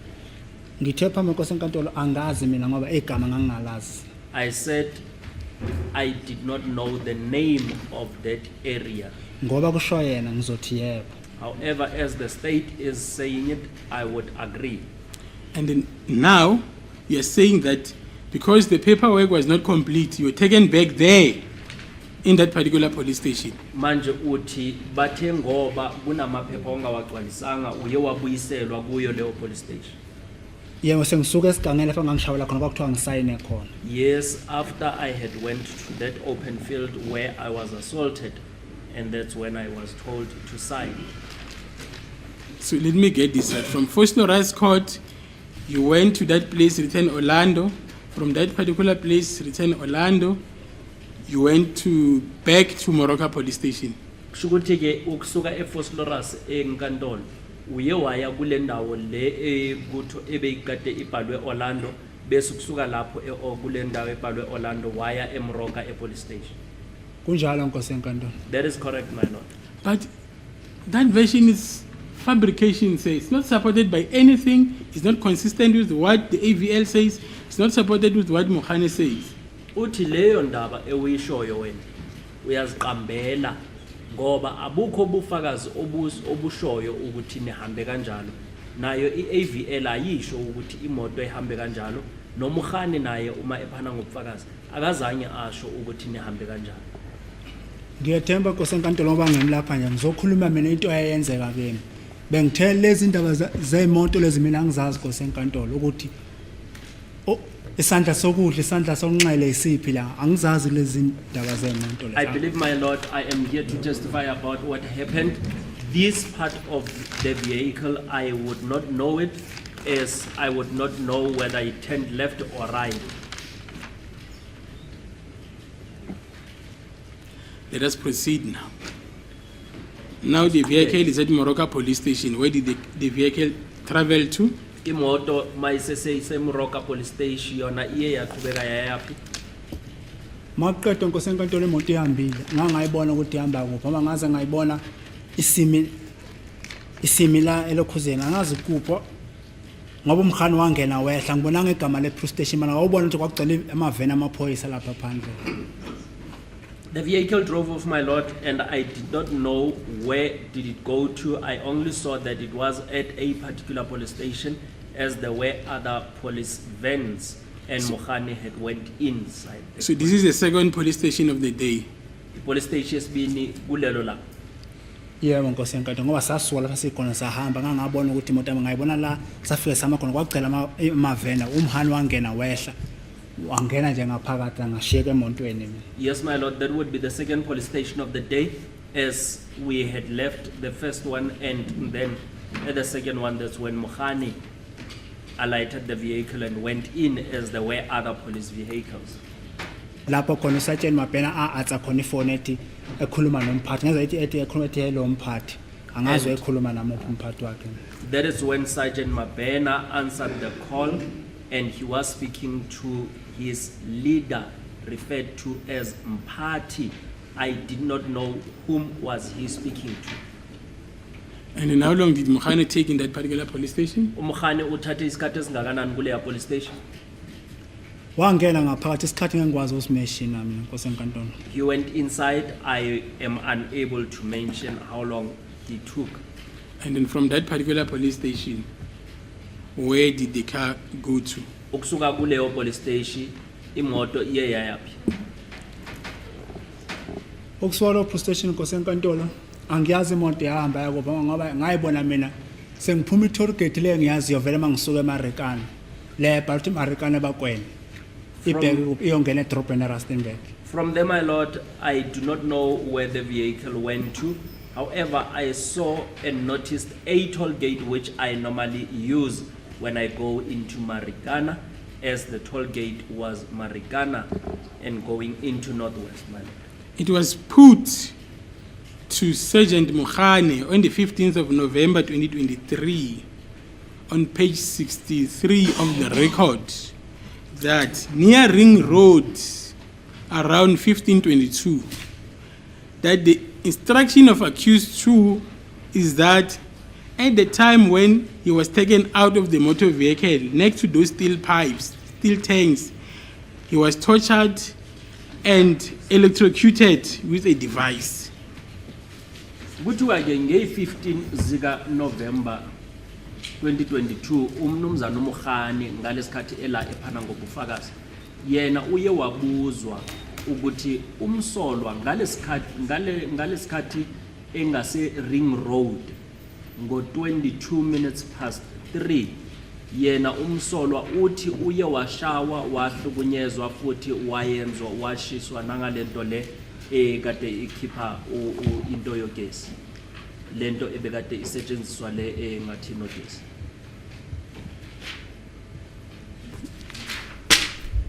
Ngiyethemba Nkosi enkantolo mina ngikhulume ngalapha engangishawela khona lekhosi nge-18 nange-19 nange-24 lapha engimeshine khona nge-19 kula ngase Orlando le ebuzwa ngumshushisi ngoba ngithi mina igoli angilazi ngeke ngisho lapha ngangekuphi. My lord, I believe I did mention that I was assaulted on the 18th, 19th, and 24th. And the place where I was assaulted on the 19th, it was in Orlando. The place that the state is referring to, I do not know, as I have previously stated, that I do not know the It was a version. Okay. It was a version that was put to Sergeant Mokhane. That is your instruction. Uthi udaba olatshelwa uSergeant Mokhane ukuthi wena uthe ummeli wakho amtshele uSergeant Mokhane ukuthi wena ushawele ngale ngase Ring Road. Nkosi enkantolo ngiyethemba ubaba uMngomezulu nguye owatshena uMokhane lokho Nkosi enkantolo mina amagama noma ubaba uMngomezulu khona alikho igama engangalimeshina so ngeke ngikwazi ukuphendulela ubaba uMngomezulu Nkosi enkantolo ngoba ubaba uMngomezulu ukhona. My lord, I believe Mr. Mngomezulu is the one that has put that to Mr. Mokhane, and I would not be able to speak on his behalf as he is present in court. But Sorry. What is the imputation? You're saying it was put that to Sergeant Mokhane that at about 3:22, is it? That's correct. What happened? That is the instruction of accused 2. Yeah. That it was the time when he was taken out of the motor vehicle, next to those steel pipes, steel tanks, Oh, where next- he was sorry, tortured. Wait. Next to the steel tanks. Yes, and steel pipe, Steel pipes and steel tanks. Okay, fine. where he was tortured, electrocuted with a device. Okay. ngoba kuthiwa ile ndawo le wena uthi bekade kuneyinsimbi namatangi weyinsimbi la uye washawa khona futhi bona bashowukanda ngale nto le ebekade bayiphethe. Nkosi enkantolo khona bese ngidideka khona ukuthi lapha sikhuluma ngale iphilanga kahle kahle ngoba manje leta akhuluma ngayo into yange 18 mina ngikhuluma ngendaba ye 19 so asengiyalahleka lapho manje sengifuna ukwazi kahle kahle ukuthi ikuphi lapho ngibuza khona ngibuza nge 18 or ngibuza nge 19. My Lord, I'm now getting confused on whether am I being asked with the occurrences of the 18th or the 19th, because the ones that the state is referring to, it's the occurrence of the 18th. Yeah, that is the confusion that we're having. That what happened on the 18th also happened. And that's when the version changed. Hence, I'm asking you this question. Uthi naye ilolo kudideka o analo ngoba lento yenzakele nge-18 futhi uthi yenzakele nange-19 yona impica abadala ukuthi babhekene nayo na. Nge 19 Nkosi enkantolo abaze ngikhulume ngamatanka ngingangishawula tena ngamatanka ngikhulume ngegate le engangiyibona lapha engangemkhona ngibanjwe ngokutheleze ngapha nomunye omhlophe engangalazi igama lakhe. My Lord, on the 19th, I never said I was assaulted at the tanks. I said I was held by Buthelezi and another person who is light in complexion, whom I do not know their name or their surname. The court, we went on greater detail trying to find out where is this place. And then Sergeant Mohan testified before this court. That is, he says, it's a shopping complex wherein they went in to buy water and chips. Inkantolo iye yabuza ukuthi ikuphi leyo ndawo. Sergeant Mukhani yena uye wathi yindawo la kuthengiswa khona la ukuthi baye baphuma bayothenga amanzi nama chips. Angeke ngiphendule Nkosi enkantolo itoka Mkhani mina. I would not respond on what Mukhani had said, my Lord. And then furthermore, on the question of water, it was also taken further by your counsel to say that when you electrocuted with this device, there was water involved. Futhi ummeli wakho uye wathi ngalesikhathi beze bebekushisa ngalento lebe kade beyiphethe futhi namanzi wayekade ekhona. Amanzi yebo ayekhona abangithela ngawo ngithi. Yes, there was water that I was poured with. Now, let us conclude this version. Did it happen or not happen on the 19th of June 2020, around this time that I've alleged? Uthi asiqedeke le ndaba le. Le ndaba iyenzakele nge-19 noma nge-18 zika June ngaleso sikhathi sika 1522. Nkosi enkantolo mina ukushubhwa ngoplastic qalo nge 18. My Lord, I was firstly choked with a plastic on the 18th. Lapha engangithela khona ngamanzi ngize ngibona amathanka la ngangiwabona ngabuka lapha eshiya lapha. And that is when I was poured with water as I saw those tanks which I saw from a distance. Lapha engathela khona ngamanzi okokuqala lokho. And I was poured with water for the first time. Ngelanga lesibili lapha ngangimkhona phambi kwegate la ngangilibona ukuthi lalibhalwe Orlando. The second day, it's when I was near a gate which was written Orlando. Lapha sekukhona khona lo baba lo ngangigibela emotweni babura phatha kuthiwa ngisayina amaphepha la ngangingawazi Nkosi enkantolo. And there is when there was this particular gentleman whom I did not know, and I was informed that he was Rapadu, and I was supposed to sign documents which I also did not know. Lapha engaphinde ngashawa khona Nkosi enkantolo. And that is when I was assaulted once more. So it is I want to understand you well. I don't want to put words into your mouth. This particular version that it happened near Ring Road after 1522, it never happened.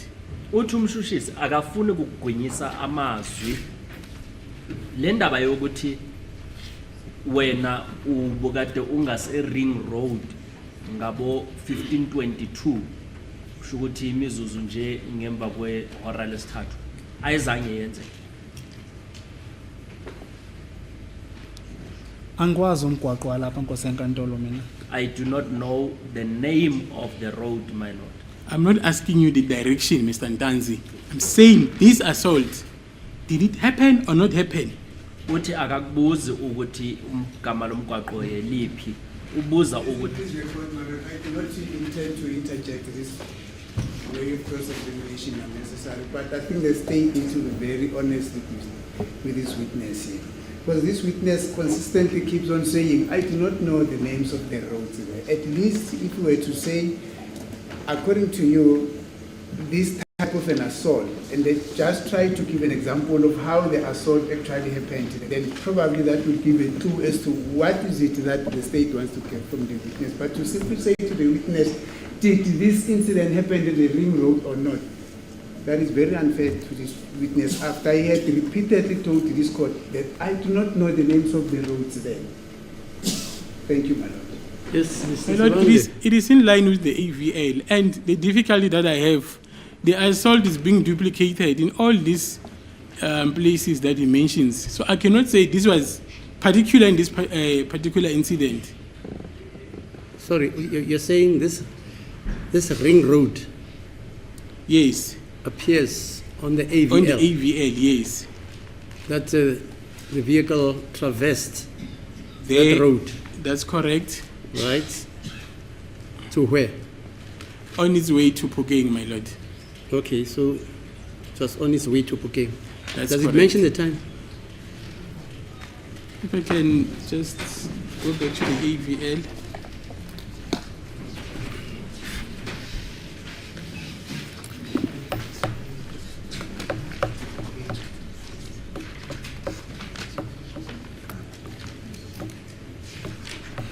It says 2020-06, 1915, 22 minutes and 32 seconds, access idly near Ring Road, Newmarket Park, Albertine. So it was in Alberton, not in Soweto. No, in Albertine now, on their way out. Okay, fine. And then it went on a greater length to say that that particular place, it has always been a complex. And the impression that was created was that it was, at some stage, when this incident happened, it was not a complex in that particular area, my lord. Okay, that's. So you're saying that the witness is in Soweto, in Orlando, and you are saying Ring Road is in Alberton. My lord, no. What are I'm you not- saying? This is what I'm saying. Yes. The witness says, Yeah. from that particular police station, Which is what? he doesn't mention that particular police station. And we contend that from Moroka police station, when Mabena and Mokhane went to fetch the USB and keys, they then undertook a trip to Pokeng. And then on their way to Pokeng, Mokhane testifies that they went to this place, Newmarket, where they bought Simba chips as well as water. And in the stop in that particular area, it was 37 minutes. And then they proceeded with their trip to Pokeng. And the version that was put is that in that stop, particular stop, accused was taken out of the motor vehicle. He was then taken to those steel pipes when he was tortured and assaulted. And electrocuted. Can you interpret that, Mr. Interpreter? uthi ke umshushisi njengoba nani kade nisendleleni niya ePhukeni kulaye ukuthi niye nadlula kulomgwaqo le iRing Road la ukuthi ubufakazi uthe ummeli wakho wena uye wakhishwa emotweni washawa khona lapho ngase Ring Road. Nkosi enkantolo, mina ngishawele la engabona khona ibhodi lalibhawuthi Orlando. Ngisamile lapho Nkosi enkantolo. My lord, I still maintain that I was assaulted at an area where I saw a board that mentioned Orlando. My lord, I will go to the record so that I can settle this issue. You want to go now? No, the record. They're bringing the laptop.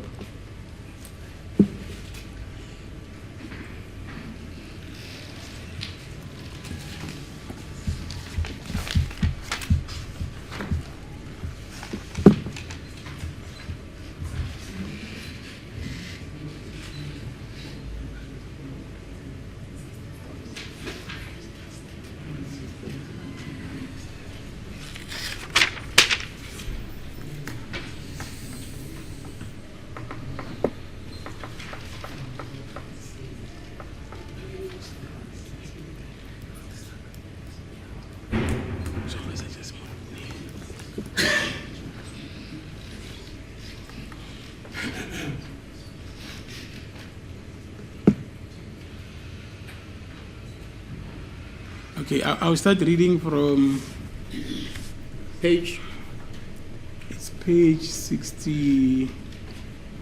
58.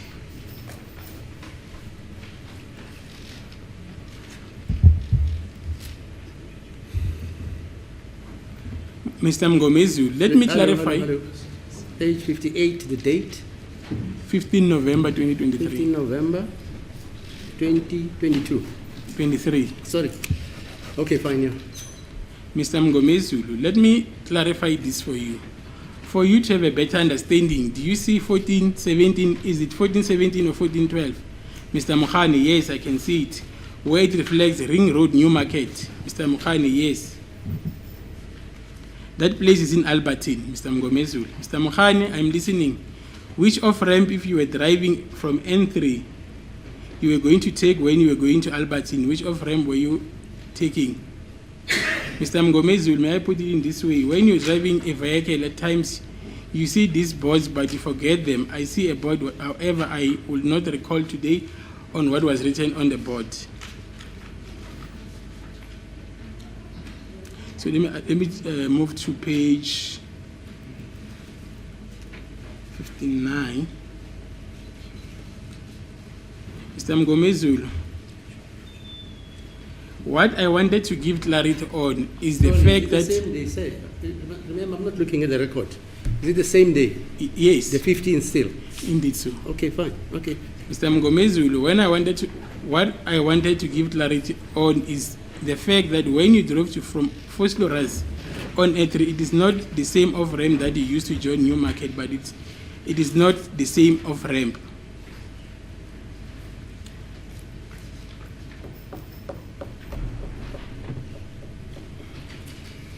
I'm going to quickly draw the court's attention.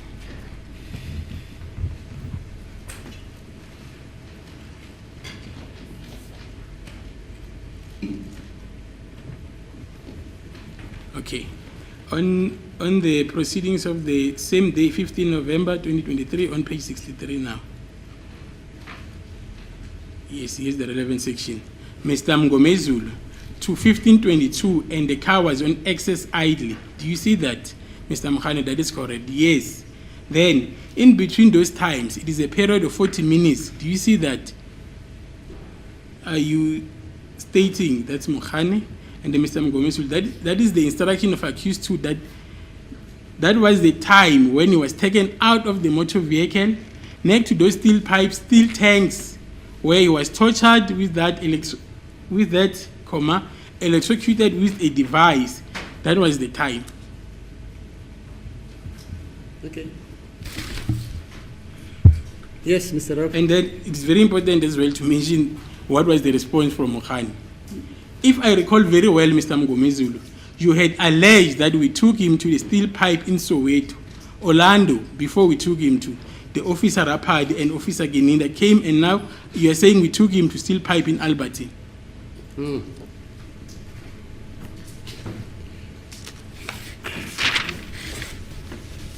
there was an objection, my lord, for this. Yes, Mr. Rapp, Mr. PD, any comment? My lord, the objection was raised by my learned colleague, Mr. Munisi. But You don't have any objection. We cannot dispute what is on record, my lord. You can't dispute that. Yes. Okay. Yes, Mr. Mnisi, they say you can't dispute. He says he can't dispute what is on record. Yes, madam. I was only saying that let the state be fair to the witness as to what incident are they actually referring to. It has been cleared up. It hasn't cleared up. Okay, thank you. Yes, sir. I really wanted the interpreter to also interpret to the accused person what I've read. Umshushisi ke usanda kufunda laphayana izinto ebekade ummeli wakho Mngomezulu ebuza umnumzana uMkhani ngazo. Uye wathi kumnumzana uMkhani ngiyakutshela ukuthi umsolwa uthe kimi ngikwazise ukuthi niye nathi manisuka laphayana esiphoyiseni umsolwa ke wayisiwa ngakule ndawo iRing Road la washawa khona futhi umnumzana uMkhani thema kaphendula wathi into engimangazayo ukuthi bewuthe umsolwa ushayelwe eOrlando la kuneyinsimbi manje usewuthi ushayelwe eRing Road eAlbertine. uthi enye into eyikuthi bekade belibele kuphikisana ngayo manje umshushisi bekade ngokwazise ngayo ummeli wakho uthi ngeke ayiphikise leyo nto leyo njengoba ibhaliwe ukuthi ngey 15 zika November 2023 kuye kwakhulunyiswa ngayo leyo ndaba leyo. Yebo Nkosi enkantolo. Yes my lord. Do you have any comment regarding that version? Ikhona into ongathanda ukuyiphawula ngalolo daba ebekade libekwe ummeli wakho ukuthi wena uthe kuye abuze uMogani. Cha Nkosi enkantolo ngeke ngikwazi ukuphendula ubaba uMgomezulu. Ngiyethemba mina ngoba ngemla ngishile isigameko lapha engangishawela khona Nkosi enkantolo. No, my lord, I would not be able to respond on behalf of what Mr. Mgomezulu had said. I believe, as I testified here, I have mentioned the places where I was assaulted. Ngoba nomgwaqo anzange ngize ngumeshini ngithilo nomgwaqo solo na indlela eso cha ngithenje indawo zezangizazi ngangibona ngemoto lapha efika ime khona Nkosi enkantolo. Because my lord, I also did not mention the name of the road. I have only mentioned that I was assaulted at such a place where I saw the motor vehicle stopping. So now, in conclusion, that which I have read, that incident that I've read from the record of the 15th of November 2023, it never happened. Manje uma sekagoqa umshushisi uthi le ndaba le ayifundile le yange 15 zika November 2023 ukuthi ummeli wakho uthe kuMogani wena uthe ushayiwe lapha eRing Road eAlbertine ayizange yenze. Ngiyethemba phambi kwenkosi enkantolo sengisicacisile indawo engashawela kuzo mina. I believe I have explained the places where I was assaulted. Ukuthi ubaba uMgomezulu uyibeka kanjani phambi kwenkosi enkantolo angeke ngikwazi ukuphendula ubaba uMgomezulu Nkosi enkantolo. On whether how Mr. Mgomezulu has put it on record, I would not be able to respond on that, my lord. Okay, and then lastly, on this aspect, you're answering in relation to places where you were assaulted in, and I understand why you're saying that because you're not familiar with that area. But this particular assault, it never happened after, at least after you've been to Moroka police station, after you've been to Orlando, this never happened. Uthi okugcina ngale ndaba ngemva kokuthi sowubuyile eMoroka police station sowudlulile nase Orlando awuzange ushawe futhi. Nkosi enkantolo ngiyethemba sengikhulume kaningi lapha engangishawela khona phambi kwakho Nkosi enkantolo. Methi akaze ngishawa angezi ukuthi uqonda ukuthina umshushisi mina. Ngoba namanje lokho ngishilo phambi Nkosi enkantolo ngoba ngelapha nje ngoba angisiye ngisho umuntu ogangayo. Inhliziyo yami ibhlungu Nkosi enkantolo. My lord, as I have stated before this court many a times, that where was I assaulted, and my lord, as I am even standing here, I am heartbroken or in pain because I am not a criminal. You see, your previous answer now invites me to ask you more questions. Uthi manje impendulo le yakho sanda kuyiphana ngayo manje yenza ukuthi abuze eminye imibuzo eminingi. Ukuthi Nkosi enkantolo ngendlela leyo ekhuluma kimi ibhlungu kimi. Methi akaze ngishawa. My lord, it's because the way the state is putting it to me that I was not assaulted, it's painful. Okay, let's confine ourselves to the 19th of June 2020. Uthi asikhulume ngeindaba zenge 19 June 2020 sibambe khona lapho kuyi 19. Before you answer, I want a stage where you have left the police station. Now you are, as you put it, you saw the car in the vicinity of Bakwena toll gate. Uthi ke ufuna uchaze la senihambile epolice station ubone imoto seyifika ngasebakwena toll gate. Yebo ngoba i-toll gate engiphuma kuyo noma ngiyemarekana ngidlula kule toll gate ngiyahamba ngiyapha bengihlala khona eFreedom Park mangikade ngisendleni kaButhelezi ngiphuma kule toll gate ngetekisi ngiyayazi. Yes my lord, that is the toll gate that I regularly use. I know it as even when I would go home where I used to stay, I used to pass by that toll gate. Okay. Even when I go to Marikana. Let's do this simple exercise in conclusion. you were assaulted at near engine garage, correct? Uti ushayiwe ngase engine garage. yebo nge-18 That is correct, on the 18th. And then the vehicles moved to a dumping area on the very same night you were assaulted. Imoto yahamba yaya ngasendaweni la kulashwa khona izibi ngalo lolo suku washawa futhi. yebo nkosi enkantolo That is correct. Then you were assaulted in this place near the ATMs at Orlando. Washawa futhi ngasendaweni le ngaseduze nama ATM eOrlando. nge-19 angithi That was on the 19th. That's correct. yebo nkosi I'm glad enkantolo we're still together. Uthi uyabonga ukuthi nisahambisana indlela yonke. And then the first time when you were assaulted, it was somewhere at near Ring Road, New Market. Okwesine uma sewushawa kwakade kungase Ring Road eNew Market. okwesine okwesi-4 Yes. azange ngithi mina ngashawula okwesi-4 ngishawe kathathu mina nkosi enkantolo I never said I was assaulted 4 times. 4 times. I said I was assaulted 3 times. zi-18 It was on the 18th, zi-19 on the 19th, zi-24 and on the 24th, my lord. That's correct. My Lord, you see, we're almost reaching the end of the day. Can we adjourn until tomorrow for further cross-examination? What's the time there? It's 3:20. Okay, fine. Let's adjourn then. Umshushisike sizobuya kusasa azokubeka kuzibuzo.